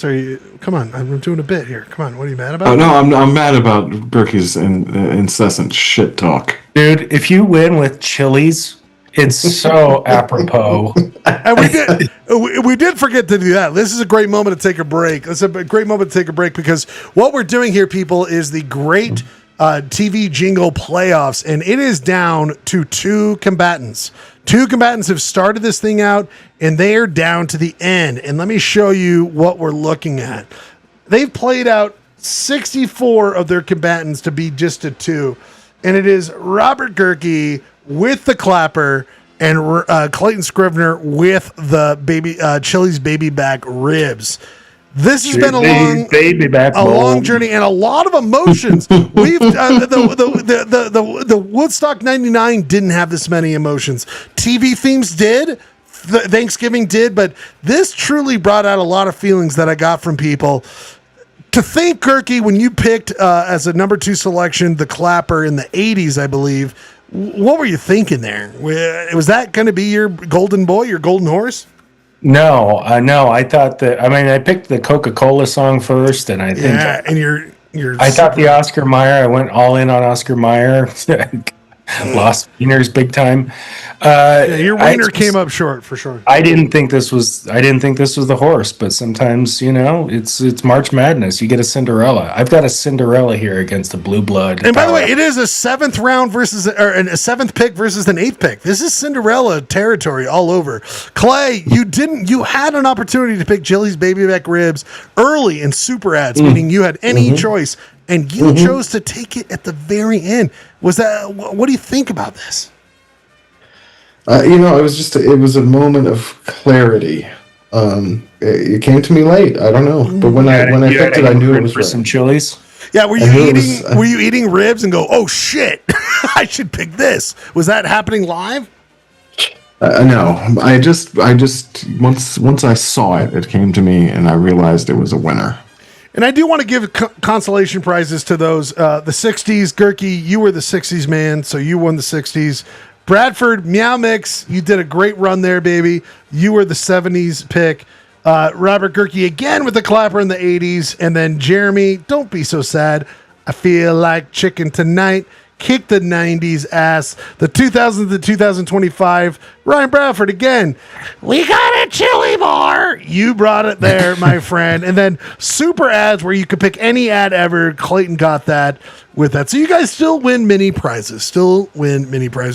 Couple more notes of interest I just wanted to bring up.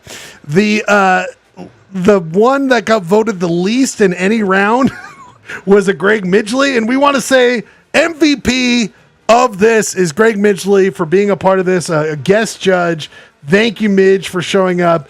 But he did lose in the 3rd round. He had 1 vote for his shoe one. Do you guys remember the shoe one? Oh, Jesus, let me find it. The easy shoe. Anyway, so he was the Easy Spirit. Easy Spirit. Thank you. It was the only one that got 1 vote in a round. So God bless. Yeah, it's like a sneaker. No, looks like a pump. Feels like a sneaker. Let me find it.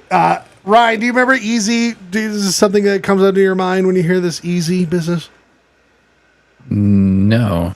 He came in, and by the way, Midge, again, he did such a great job. So thankful that he came in and did this. Let me find easy.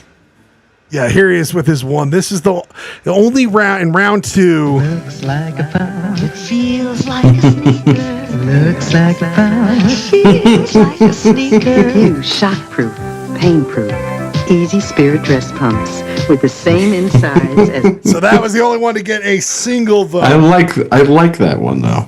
It was very good. There is one round 3. We had the most votes. We had the most votes in round 3. And it was, I think, well, let me see. Let me zoom in here on this. 23. We had 23 on that round, which was kicking hard. Oh, no, sorry. That's the final one. Third, let's see, 23. 23. Who do you think got the most votes out of all single round ones? Out of all the entries, Clay, what do you think got the most votes for one single bat-to-bat going against one another? Like what Jingle got the most votes? Correct. What Jingle got the most votes in one round, in one go? I mean, Baby Back. It's been pretty good. I'm gonna go with Baby Back. And may there be many, many more hot dogs served. 20 votes is the most votes that one Jingle got, and it was. And was it against the Easy Spirits one? No, it was against Robert Gerke. Now I'm embarrassed. It was. Let's see if I can find it. I think you got 4, Gerk, is what it was. Yeah, you got 3. Sorry, against Baloney. Baloney got 3. Oh, that's a travesty. And so it was the most voted on one in the biggest spread of the. Which actually, wow. Bologna's better Honestly, than Clapper. I'd probably rather eat baby back ribs than bologna. So that was the most votes and the biggest blowout. The tightest, and we love. Never mind. The tightest one was Ryan. It was one of yours, Ryan. Do you remember any of in the third round? Do you remember the tightest, most votes? It was only by 1 vote. Do you remember how you won it, Ryan? Do you remember what you won by 1 vote in the third round? It's not ringing a bell. Well, it is a pepper bar, everybody. Quiznos beat Nationwide 12-11, the most votes on a single round that was won by 1 vote. So Clay, you are still alive. Ryan's not, but he beat you that time. The last thing I'm going to say is that there are prizes here tonight. Prizes, if you can guess the second and third and fourth. So we know the championship is between baby back ribs and there was the other one. Oh, and Clapper. But the third and fourth by total votes, if you can guess that, I have a prize here tonight. Do you guys want to guess right now before we unveil the championship? Ryan, what do you think the third most, you showed up first, third most voted Jingle was before the 2 championship ones? Do you remember what came right after the Clapper and what came out in total votes? What came out? What was third after the Clapper and Chili's baby back ribs? I'm gonna say Folgers. Can I guess? Meow Mix. Ask Ryan. So you get the second prize. Gerke, you get the second prize. That is a shirt you can pick from the shirts we did last week. Gerk, don't forget, you might have one you love. You could get the Gerke shirt. You can get the Weezer Pepper is my +1. You can get, I'm watching the Relic 1997 next week, the former Husky Boy of the Week, Bring Back Ryan's Comics Corner, Authentic Lovey Love, which is and Fuck Pawns. You have those options at the shirt, and then I will buy you a clapper, Gerke, a clapper. Who wants to go next for what is the 4th most voted? Oh my God, Authentic Lovey Loves. You said what again, Gerke? You said... I didn't guess. Oh, I thought you did get. Well, you lost the prize then. You don't get the prize anymore. Oh, because actually it was reversed. We'll have to figure this out later. The final prize will come later on here tonight. But people, we must reveal where we're at and the controversy of what's happening right now. 33 responses for the final here tonight between Robert Gerke's The Clapper. And he's dealt with the clap before, so let's all be clear with that. And then hello. And then we have Clayton Scribner's baby back ribs. Can I get Gurky? How many votes do you think you have for the clapper out of 30? Out of 33, 7. How many do you think you have, Clayton? Well, it depends on if an expose on this ballot stuffing. I don't know. I don't know what's happening out there. Controversy, people. Controversy. It really depends on who mobilized the troops. I don't know. If there's someone watching who did this, you should join right now. I don't know if they will, but there's someone who created controversy. And Jeremy, as the Supreme Court leader of the Supreme Court that will decide he's the Chief Justice. Chief Justice, thank you. There was a ballot stuffing of several goofy names. Let's go through them. Ryan Schlegel eats baby back ribs at gmail.com. Ryan Schlegel eats baby back ribs 2 at gmail.com. Ryan Schlegel eats baby back ribs and left at gmail.com. Elections are stolen every day at AOL.com. Elections are stolen every day cause lover of ribs at AOL.com. Chaos reigns at hotmail.com. Ryan Bradford eats shrimp at Yahoo Mail. Okay, maybe he doesn't, but he kind of funny thing to consider at gmail.com. I want my at babybackribs.com. Chili's baby back ribs. We have ballot stuffing. Fraud. Because right now, Chili's baby back ribs sits at 26-7. If you look up when the ballot stuffing began, I did the math. My God. I did the math. Then I saw Gurky, who was like, well, I'm going to do it. And no one else cared. So it was just him. He did six. Very pathetic. 6 times. Very pathetic. Can you eliminate all the humorous emails and then give it a tally? No, I think you got to disqualify him. No, I didn't do it. He's banned. It's Black Sox shit. He's Shoeless Joe. Judge. I didn't. Supreme Judge. Jeremy, you here? So basically, Gurky tried to make it look like Clayton was cheating. Can I provide evidence? Oh, shit, hold on. Sorry, what? What's this timestamp evidence? Can I provide? Hold on. Let me see if I can get this person to join. Hold on. This is live. It's not my phone's not ringing. I know the person who did this. Okay. They're probably not going to show themselves. You're not going to present yourself live on the show to explain yourself? Oh, no. No, you're not. Okay. Is there anything you want to say in your defense? Ballot stuffing, ruining democracy, showing the shortfalls in our game here.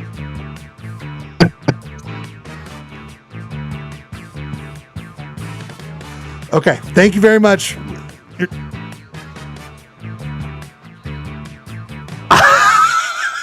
You have done nothing wrong. I'll send the text. You're fair. Good night. Bye. People, I have talked to my witness, who I did send the following text. So, Jeremy, take this into consideration. Said person, who I will not reveal. Oh, wow. You're going to protect their identity. If Chili's baby back ribs doesn't win, I'm going to lose my mind. That'll be the final straw. And at the time, I said, so far, it's behind, which it was, gentlemen. This person responds, okay, so time to do some election interference. Are there rules there? I said, ha. Nope, Wild West. Then she said, someone stopped my shenanigans because I saw it was going nuts. I said, amazing stuff, but enough is enough. And this person said, I technically asked permission first, so technically each of those should count. And I said, this is enough. Jeremy, as the Chief Justice, this new evidence coming into the court. Was there not regulation in the game to siphon off these too many votes? Based on the evidence presented to me, I would say that the first point of order would be that the league commissioner should be fired. Hey, wait a minute. Who's gonna dishonorably discharged and relieved of his position? And as this is Utah, the only person I can think of to replace him would be Mitt Romney. There we go. Mitt Romney's going to come on board. Yes, He's going to straighten all this out, save the day, save the tournament, and maybe in a couple weeks we can come back and figure out who won this thing. Oh my God! We can't come back and Jeremy. Can we just? All right. Well, barring that, what if because you did say Justice just got overruled. Yeah. What is my point of Chief Justice here? Gerke, can you comment? Can I make a friendly motion? It's easily traceable. Which that was my actual next point. Okay, go. Thank you, Chief once Justice. Mitt Romney takes over, he should be able to trace the multiple votes. I have figured it out. I have figured it out. Okay. All right. So what are I'm willing to live with the results of the eliminated multiples. If you take out the easily detectable, it is a 1-pointer. Do we want to? Wow. Do you want to? Okay, without me saying any other words, everyone here comfortable with by 1 point is where we're at, and then we call this. It's over by 1 point. What about Gerke's That's easily? what the great finals are made of. Gerke's Tight stuffing? margins. Let's hear it. Did Gerke participate in retaliatory stuffing? I took out his anything that was duplicate Gerke. I took out. Okay. All right. Cool. Gerke, are you comfortable with just where we're at? It doesn't matter. A victory without honor is not a victory. This thing is more tainted than Clayton's chili tainted taint. And you know what? It's like we just wasted an entire year now. So let's just do it. Let's just get on with it. No, Jesus. An entire year talking about commercial jingles, and it all comes down to this. Tainted. The league commissioner won't even leave after he has been ordered to step down. Oh, sorry, I went to the wrong one. We go to the panel real quick. We go to the panel before it's revealed. Danny Woodhead, are you with us here real quick? I'm here. What are your thoughts about the proceedings here tonight? Yeah, I mean there was tampering. There's no doubt about it. There's no doubt about it. There was tainting. I mean, only if we had checks and balances in place beforehand. The rules and weren't. since there was no rules, you can't arbitrarily make them up later, can you? It's a great point. That's why I entered the evidence of the text messages to say that as the commissioner, I did say there were no rules. I did say there were no rules. Annie, would you agree with the ruling that such dereliction of duties from the commissioner should result in his unceremonious stripping of title? Well, I mean, that comes after the voting. That comes after like whoever who's crowned the winner, and then you can go all pitchforks and torches on the commissioner if you so choose to. Can I ask a question before you make the announcement? Please. No, I'll do it after. This will be fun. Producer Rob, you produce the show. What do you think? What do you think needs to happen? Just real quick, is voting closed, and how long can you stall? We can keep voting open for another week. There's nothing. No. Right, we got to cut the nets tonight. We're cutting the nets. Chief Justice, what do you think? Chief Justice, what do you think?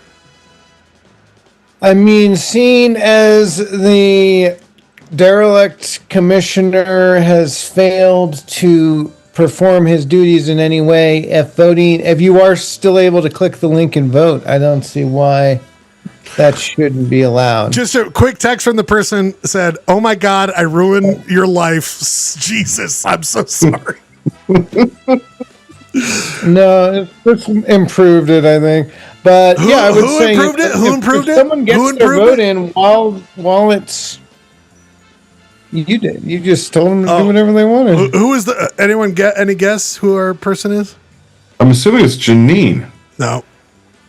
Oh wow. I'm gonna say she's. I think Janine You know went what? to bed. We'll do a black Unless she screen. pretended to go We'll to do bed. that screen where we'll do that screen It's where blurred out. we're blurred out, and they can chime in. She can next week. witness, yeah, All okay. right, so I think we need to have a decision. We need to have a decision tonight, but then the rules will be more explicit for the next one. I will reveal tonight as our next draft.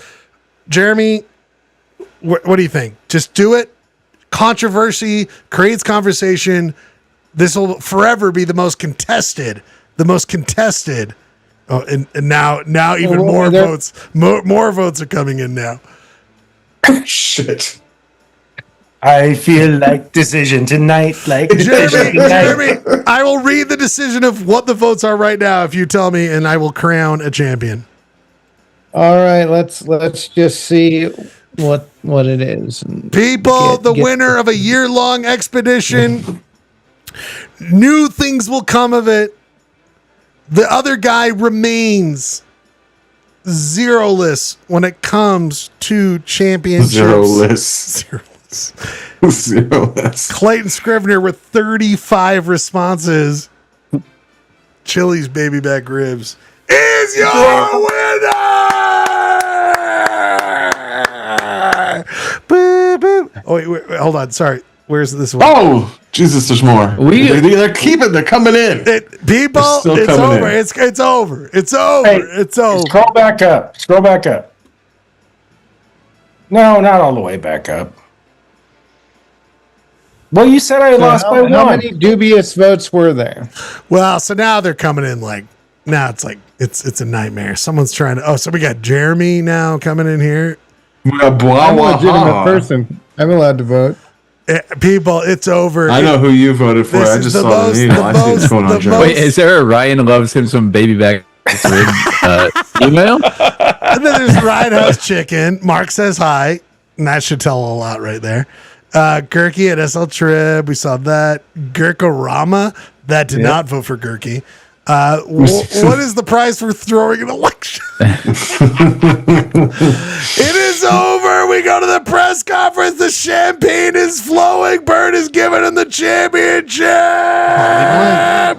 Clayton Scrivener, you are the first ever multi-champion of the draft and playoffs. What are your thoughts here tonight, Clay? You know, it's worth all the shit I am given if I just keep winning rings. You know what I'm saying? It just feels good. And it does it not feel right? This is what you do. You know what I mean? Like, I feel like this is what you're up to. There may have been cheating, but the deserved Jingle won. May have. The deserved Jingle won. Oh, you feel that? Well, I feel like if we went back a year when this started, we could. I think somebody said like if baby back ribs doesn't win, like we could have just crowned it on. I will say the first 7 votes, Clay, before tampering, the clapper was well ahead. The clapper was well ahead. That's wild. That would have been a wild upset. I mean, Clay, do you feel like you'll always look at this championship as the tarnished championship? No, because it's an asterisk by this one.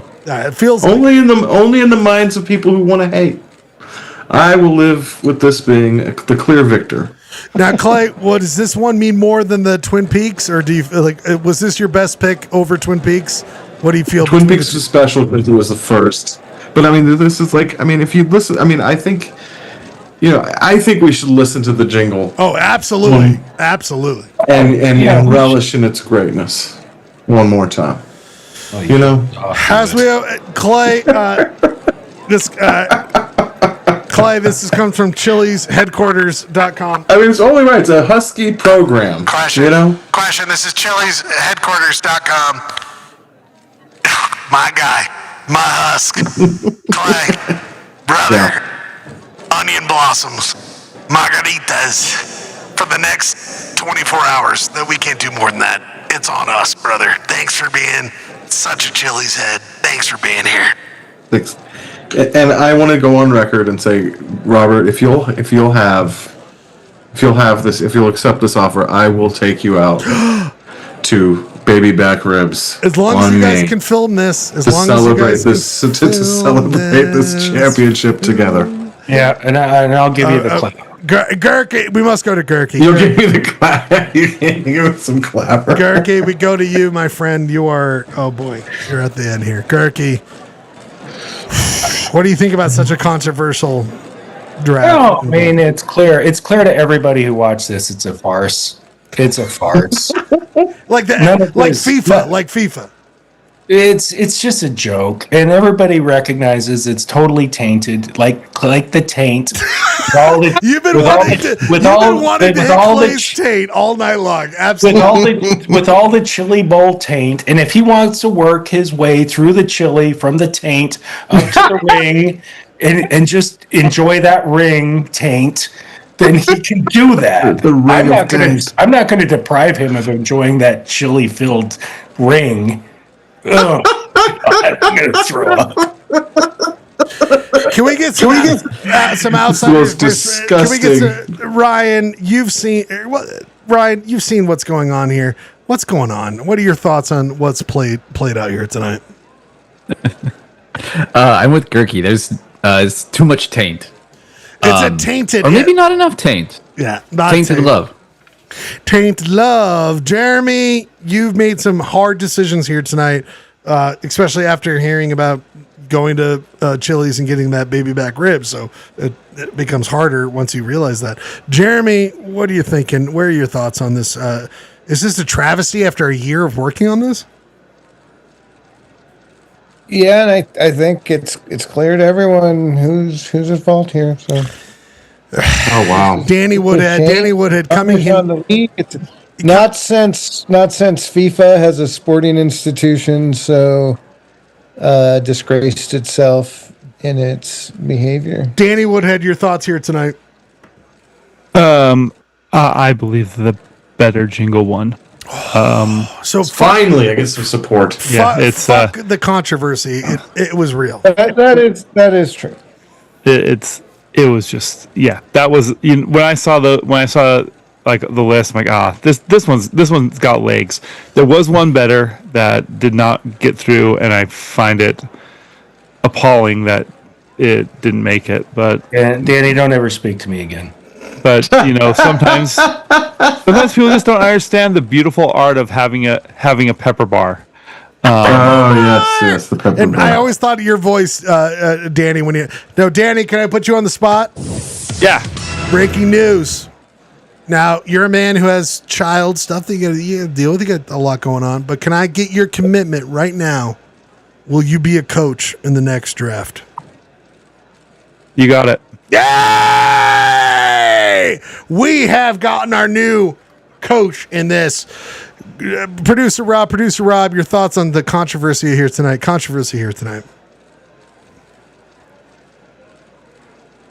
bless the cheating. I love cheating. Oof. So good. Oof. Always the right answer. That's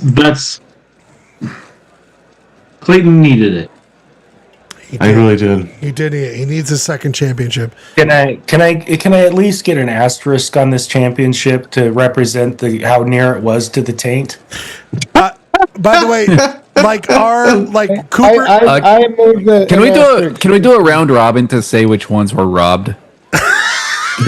Fiasco. Round robin. By the way, if anyone wants to go back through the entire history of what we've done and bring up their problems with it, by all means. Producer Rob, I'm going to put you on the spot. You don't have to. I just find it hilarious that these folks talking about getting robbed. All right, champ, hold on. People. All right, hold people who have benefited from robberies I've experienced. Producer Rob, do you ever want to be a coach? Do you ever want to be a coach, or are you good from the sidelines, Rob? Good from the sidelines. I already ruined enough people's chances just by being a lifeline occasionally. I don't know that I can handle additional responsibility. Seems like the opposite of help. Okay, here's what's going to happen, people. It's been announced tonight. Not only is Clayton the first-time, two-time champion, Clay, and final thoughts on this. Final thoughts before we go to a music break. We come back real quick with one segment that I've been waiting to do with you guys. Wait. Didn't Bradford win 2 times? No, he won just Thanksgiving. He won Thanksgiving. He won Woodstock. No, Jeremy won Thanksgiving. Jeremy won Woodstock. Oh, Woodstock. Right. No, the only person who he won TB things. Yeah, but it's still the Bradford Trophy, right? It's the Bradford Cup. No, in fact, I did. I'm sorry, guys. I did make this earlier. The following sorry. is a presentation of KTRD Where is it? Hold on. Sports. God damn it. I had it here earlier. God damn it. Where'd it go? Oh, it's the Greg Midgley Cup. Oh, by the way, Greg, he's the MVP. Thanks, Greg, for being a part of this. It's the John Mannon Cup. We also need to name our trophies. That's something that's going to come up soon. We'll do a naming of our trophies. By the way, naming of our trophies will be coming soon. And then again, Greg Midgley, so much for doing that and being a part of it. You've heard it here first, folks. We're expanding the 4 coaches to Danny Woodhead. And I'm going to reveal here tonight, the people voted for it. I think you all know it's coming. Movie Monsters, guys. Movie Monsters is going to be... And this is not just... It's going to be... Ryan, I need your help on this. It's not going to be just Universal. It's going to be... Like, we need to think of the categories. Slashers, serial killers, all that stuff. Can be villains, or do they have to have super... Do they have to be Hey, guys, paranormal? we have 64 categories to fit. We need to think it all out. We'll talk about it. We'll do more of that. We only have 3 years to get this covered. And of course, the Relic Monster's got to be on there. No, guys. I don't care. I don't care when I pick, but I'm picking the Taint. By the way, Gergie has an obsession with a certain part of the human body. It hasn't. Mine hasn't been in a film. Is that ever going to be the organ of the week? Card. Oh, well, I don't know if the taint is an organ. I thought, isn't that a part of the skin? It's like taint doesn't have its SAG card. Doesn't guys, sound again, right.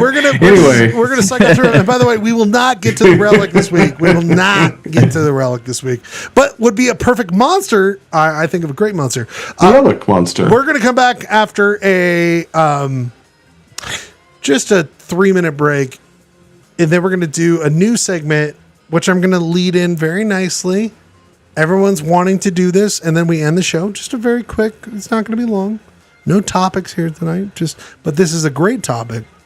End the show. People, this guy has brought it up. Think shoes. Think shoes. Okay, everybody, think shoes. For me, we're doing Cheating, one of the greatest songs of all time. We're only going to play 3 minutes of this. So 3 minutes, we come back at 11:03, last segment of the show, and then we end it.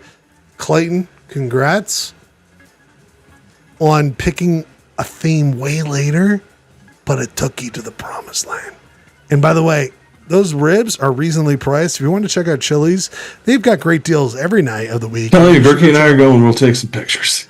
We'll take some selfies. Cheated Hearts by Yeah Yeah Yeahs. We'll be right back after 3 minutes of this great fucking song. The Yeah Yeah Yeahs get better every fucking year of my life. We'll be back after 3 minutes. End the show. Thanks, guys. Carrot the face of rock and roll. If you guys want to keep doing that, I'm down for it.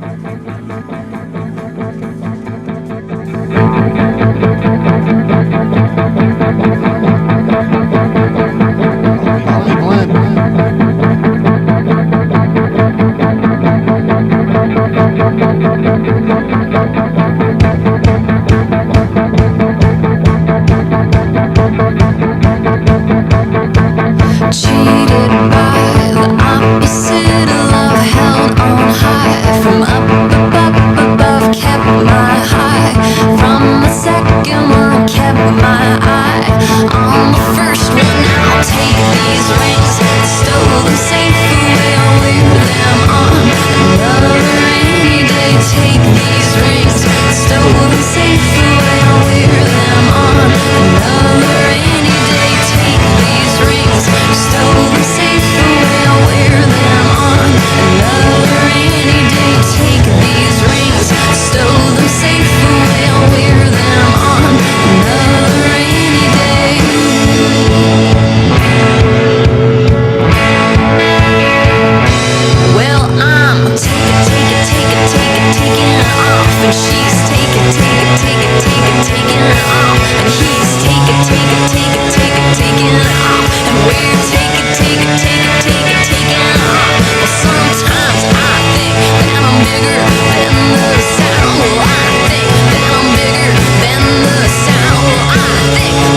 vocal. One of those rare bands. No. We're going to reveal the bird of the week tonight, though.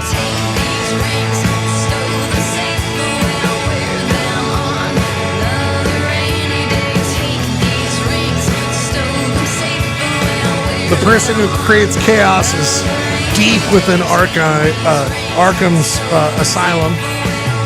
We hope they're well, but we need to worry about their connection to us. I've said it before, and I've said it again. Poly Blend.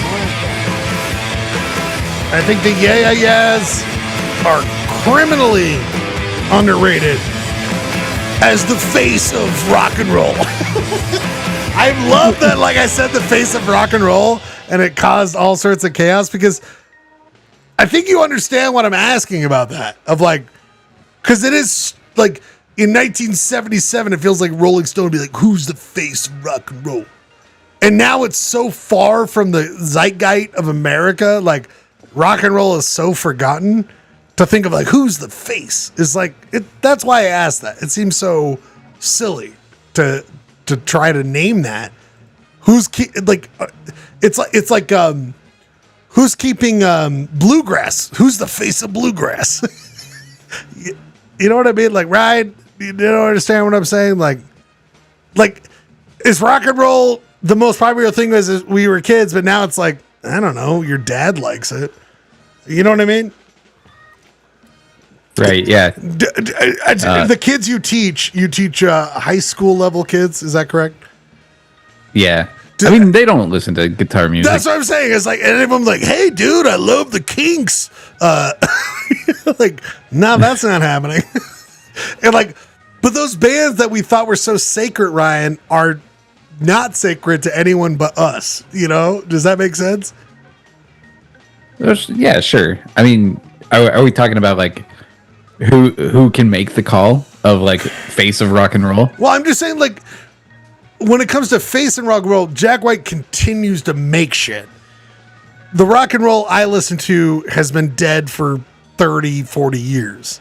So is right. Well, I think going back to that point, I feel like bands like Weezer and Red Hot Chili Peppers have been making music longer than him and are more relevant to like Gen Z than Jack White is. Right. So I feel like SNL. Like if I think of like Gen Zers listening, like if I've got a Gen Z barista who's put on some old music that makes me feel old that it's old, it's like Weezer, Nirvana. It's not the White Stripes, which nothing against the White Stripes, but have you guys heard the latest album by Gen Z Barista?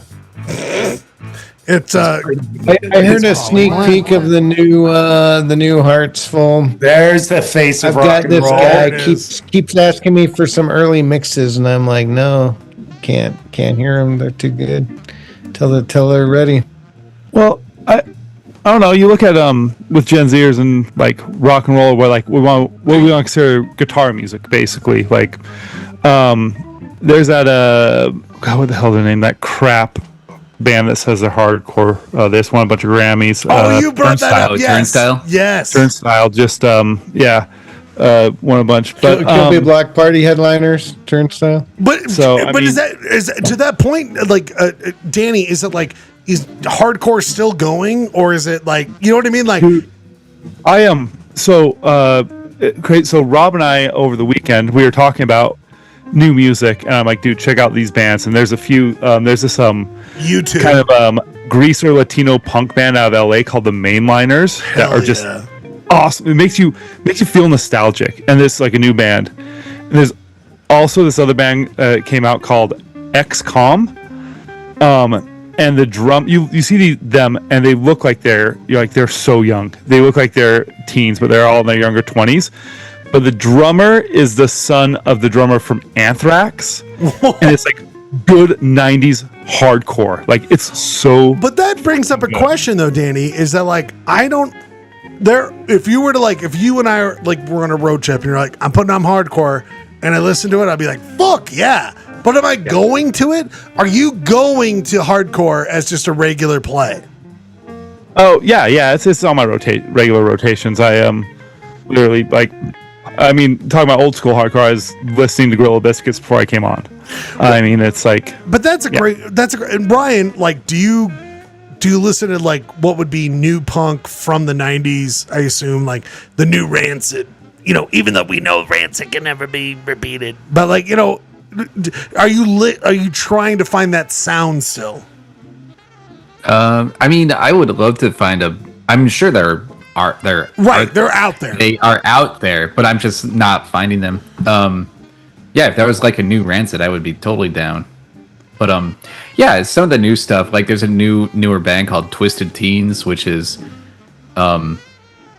they're kind of punk, kind of country, but they have like a lap steel.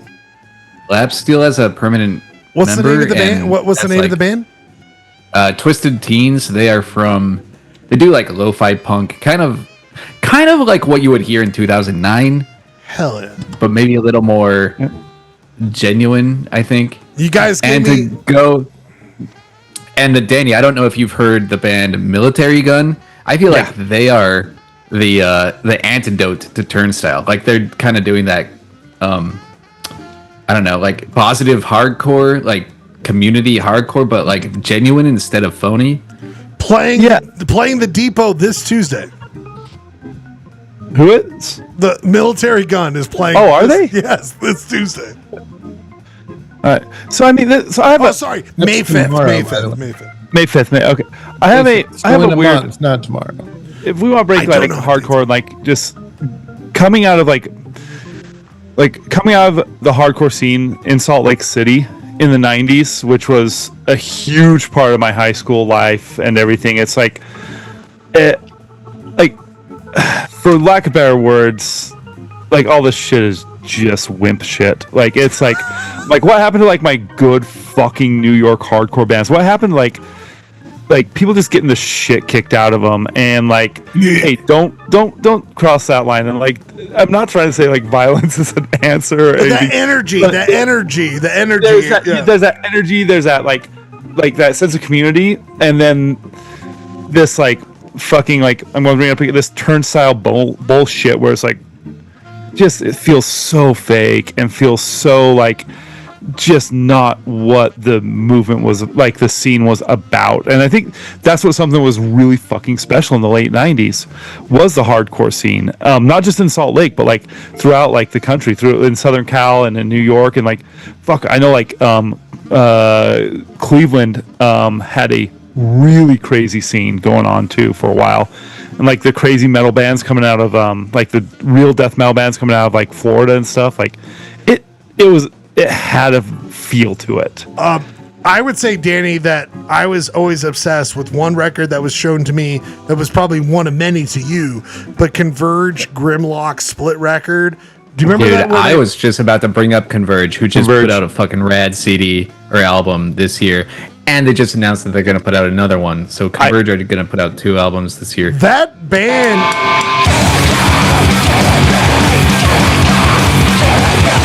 I'll never forget Ryan Powers, my good boy Stubbs, being like, "We got to get down to urban." It was urban. What was before urban, Danny? Like the Holy Cow, the Fat Squirrel. Fat Squirrel. It was the squirrel one. It was Fat Squirrel. It was the Holy Cow. No, it was the Holy Cow. Or... It was the Holy Cow before it was the Fat Squirrel. Oh yeah. But Dan, now this is a real. I'm actually very interested in this. Clay, hardcore.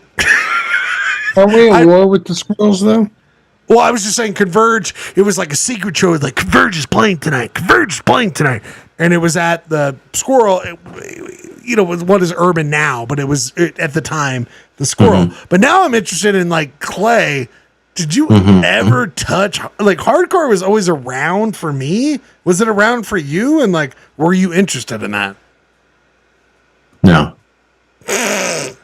Sorry, I just never. Man, I never got. I mean, no. And that is why we do this very quickly before we go to the last segment of the night. Last segment of the night, people, we love playing Yacht or Not, everybody.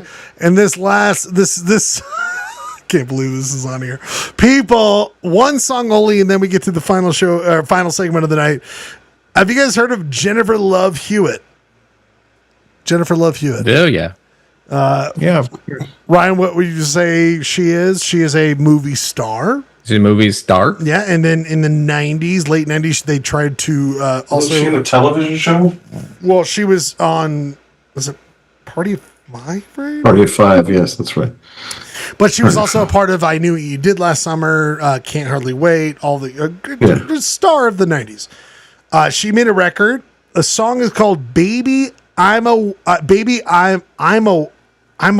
You, Baby I'm a Want You." Baby, I'm a want you. Yeah, I know this song. Okay, so I'm going to play this for you guys. First one to say you're out if you don't name it a yacht or a not, and then we go from there. So, "Baby I'm a Want You," Jennifer Love Hewitt.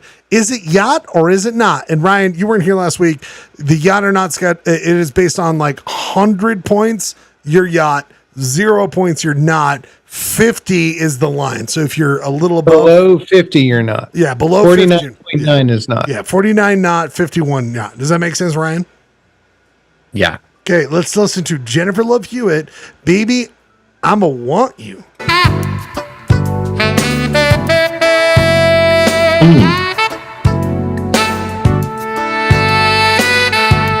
Let's give it like 30. Oh, wait. Rob? Gonna say yacht. Yeah, I'm gonna put in for yacht. Okay. Yep. And do Yeah. you want to give me a Shit, number? Do I you want was to muted. Do you want to give me a number? You want to give me a number on that? Yeah, I think it's probably gonna be a squeaker. It's gonna be like a 53%. Yeah. So you're saying yacht 53%. Yep.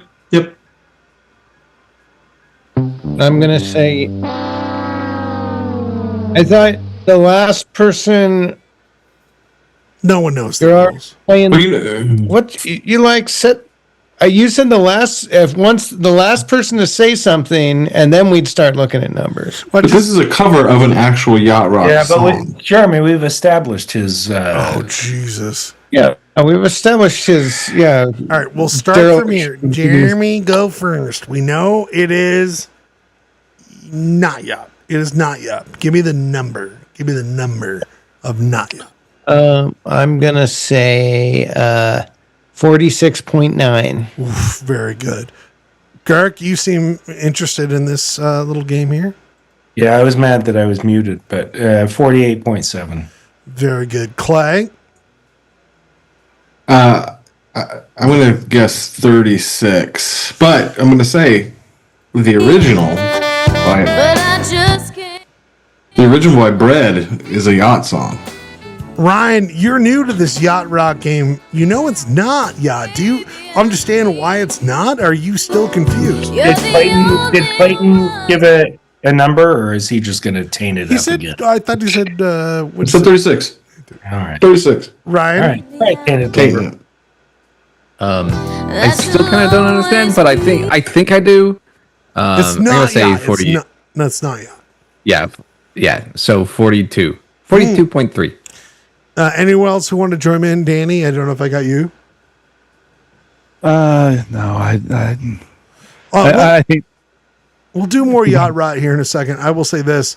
Ryan Bradford knows his yacht rock 40.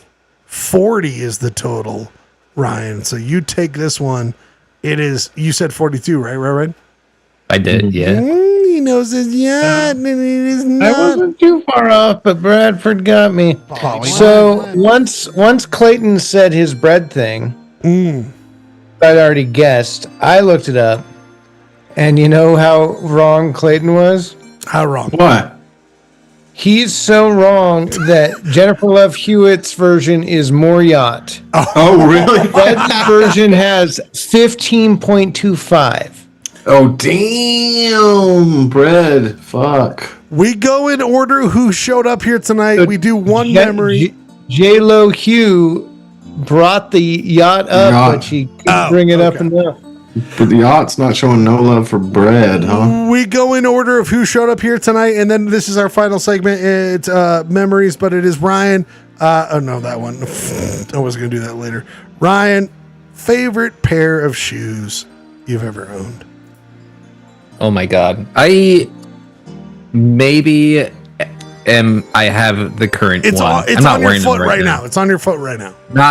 I'm not wearing them right now, but I got a pair of Vans loafers back in January. We're going back to basics, right? We're going back to basics. Vans loafers. I don't know if you can Google that. I'm looking them up. I saw that they just came out them, or I don't know if they repressed them, but I saw them just like the new ones. They're pretty dope. Yeah, the Vans skate loafer. It looks, it's like my favorite shoe. It's super comfortable. It looks rad. I feel fancy wearing them, but also cool. So this is your new brand, Ryan. We love our loafers. Is it? Let's see. No, go back a screen. I have to.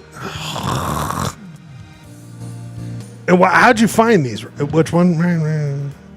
No, go back one. Jesus. Oh, we're on Google. Go forward. Okay. Go forward. Go up. Go down. Go left. Sorry, it's Doesn't kind of matter. blurry Doesn't and matter. pixelated. Anyway, they're leather loafers. They look fancy. We asked the next person who showed up next. Clay, what's your favorite pair of shoes you've ever owned? When I was 14, I bought a pair of green vintage Saucony Racer 80s.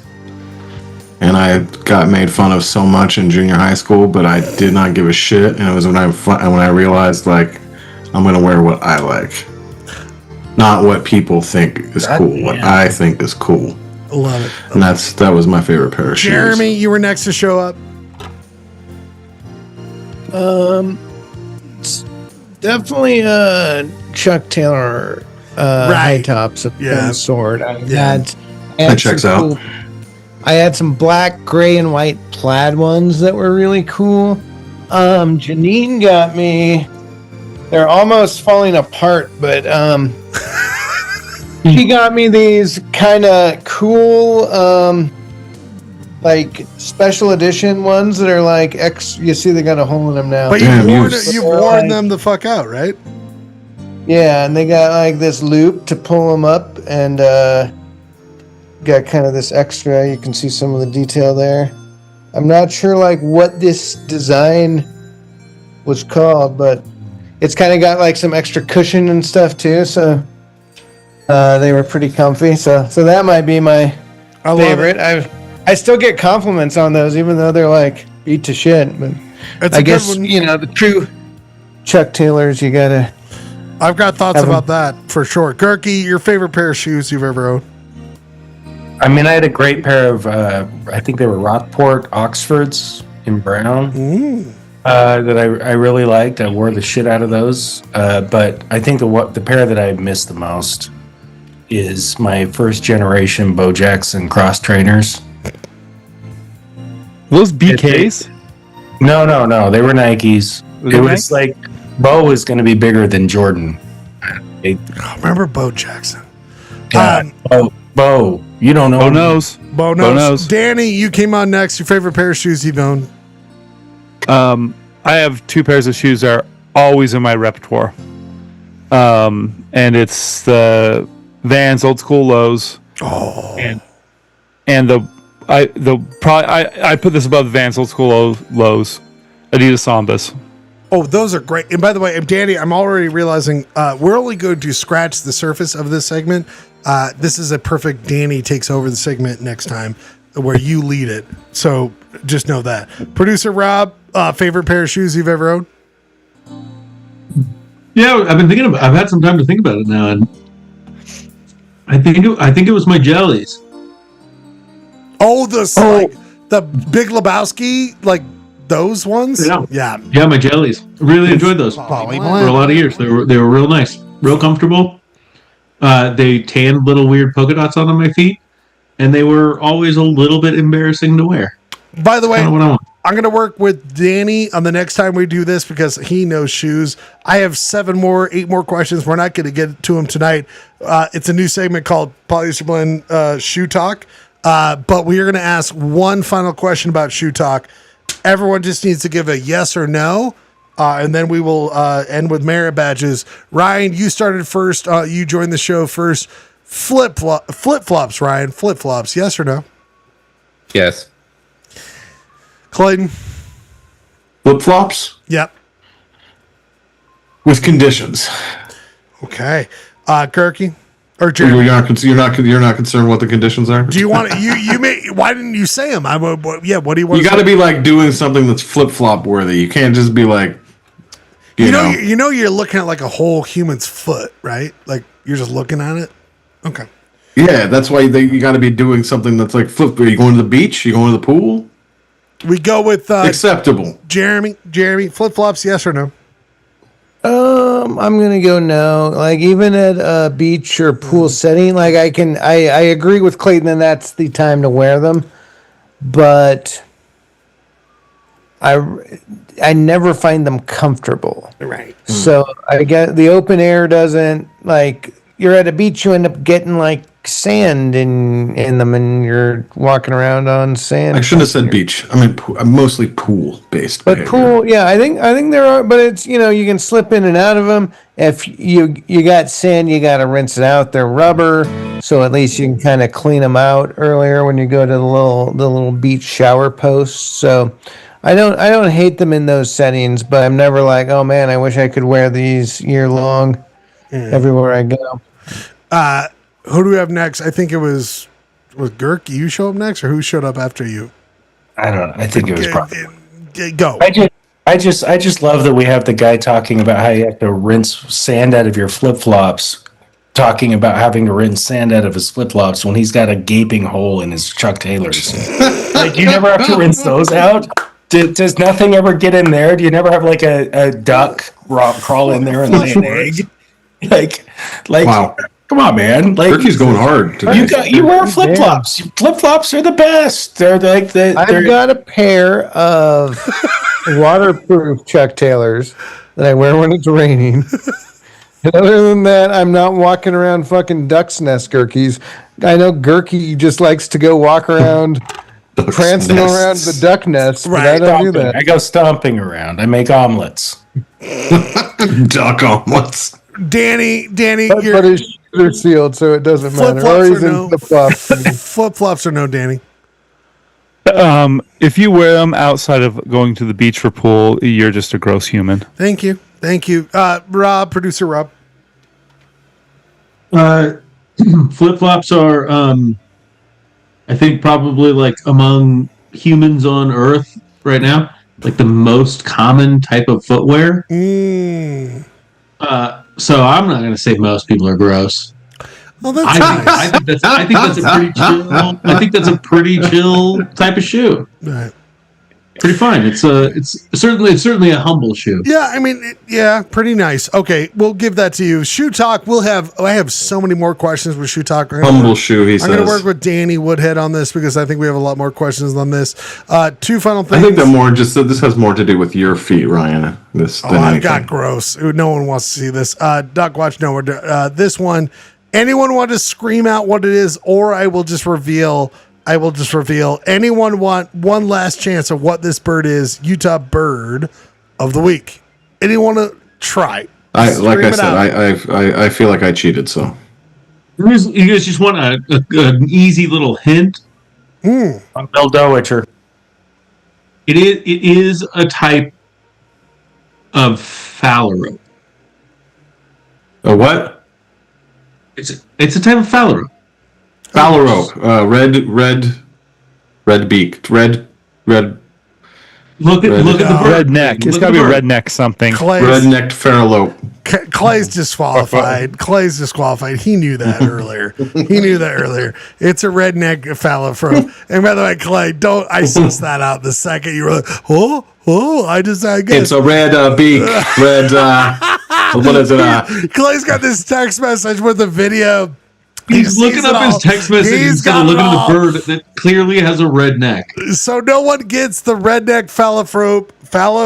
I told you I cheated. This one I was very transparent about my cheating. And well, Gurky, what do you think about that? I mean, this guy is just day to day doing the gross stuff. He left. He's had enough of my cheating. He turned off his camera. Things. Ryan, we start with you. Last two things here tonight is merit badge. Any merit badge you want to give to your friends here tonight, Ryan? Ooh, let's see. I'm going to give a merit badge to Rob for describing flip-flops as the humble shoe. That was a good one. I like that too. Like a single flip-flop, a flop merit badge? A flip or a flop? An accurate description of footwear merit badge. Any other merit badges? Are you good there, bud? Oh, that's it. That's Clay, merit badges. The only positive thing. Merit badge. I was going to give Gurky. Gurky left, but I would give him the perennium tattoo. The perennium merit badge. Well, he should get like tainted all over. It's a taint. It's a merit badge that is just a taint. Yeah, absolutely. Perennium. Is that how it's pronounced? Perennium. Jeremy, I think you were next. Any merit badges you want to give out here tonight? Yeah, I'd like to give Clayton the asterisk merit badge. Oh, forever. And I'll give Schlegel the Tom Welch merit badge. Oh yes. Ooh, that's a deep cut. I hate that. I got that one. I hate that. We go to who showed up after that? Gurky, but is he gone? He might be gone. Danny, merit badges. Any merit badge you want to give out to someone tonight? Yeah. I'll give one to our great host, Mr. Schlegel. Thank you. He gets the sloppy, greasy finger baby back ribs merit badge. Not the greatest I could get. Producer Rob, merit badge you give out here tonight. Thanks for your work. I want to. Go ahead. What? I said, go ahead. Go ahead. Sorry, I didn't think you were muted. Oh, I want to give Gurky a merit badge for being a gracious loser, and throwing the race for the better jingle despite the representative. I'm gonna. It's a great one. I'm gonna give out a secret merit badge to a person who has not presented themselves as Chaos merit badge. For doing something super gnarly. We then end the night as we do because, gentlemen, we need to pray. We need to pray because God knows. Hedge your bets, guys. Hedge your bets. Can we get the Lord on our side? Ryan, you're going to go last. We're going to go in reverse order. Producer Rob, give us your prayer of the night. Producer Rob. Oh man. Oh god. I gotta get over here.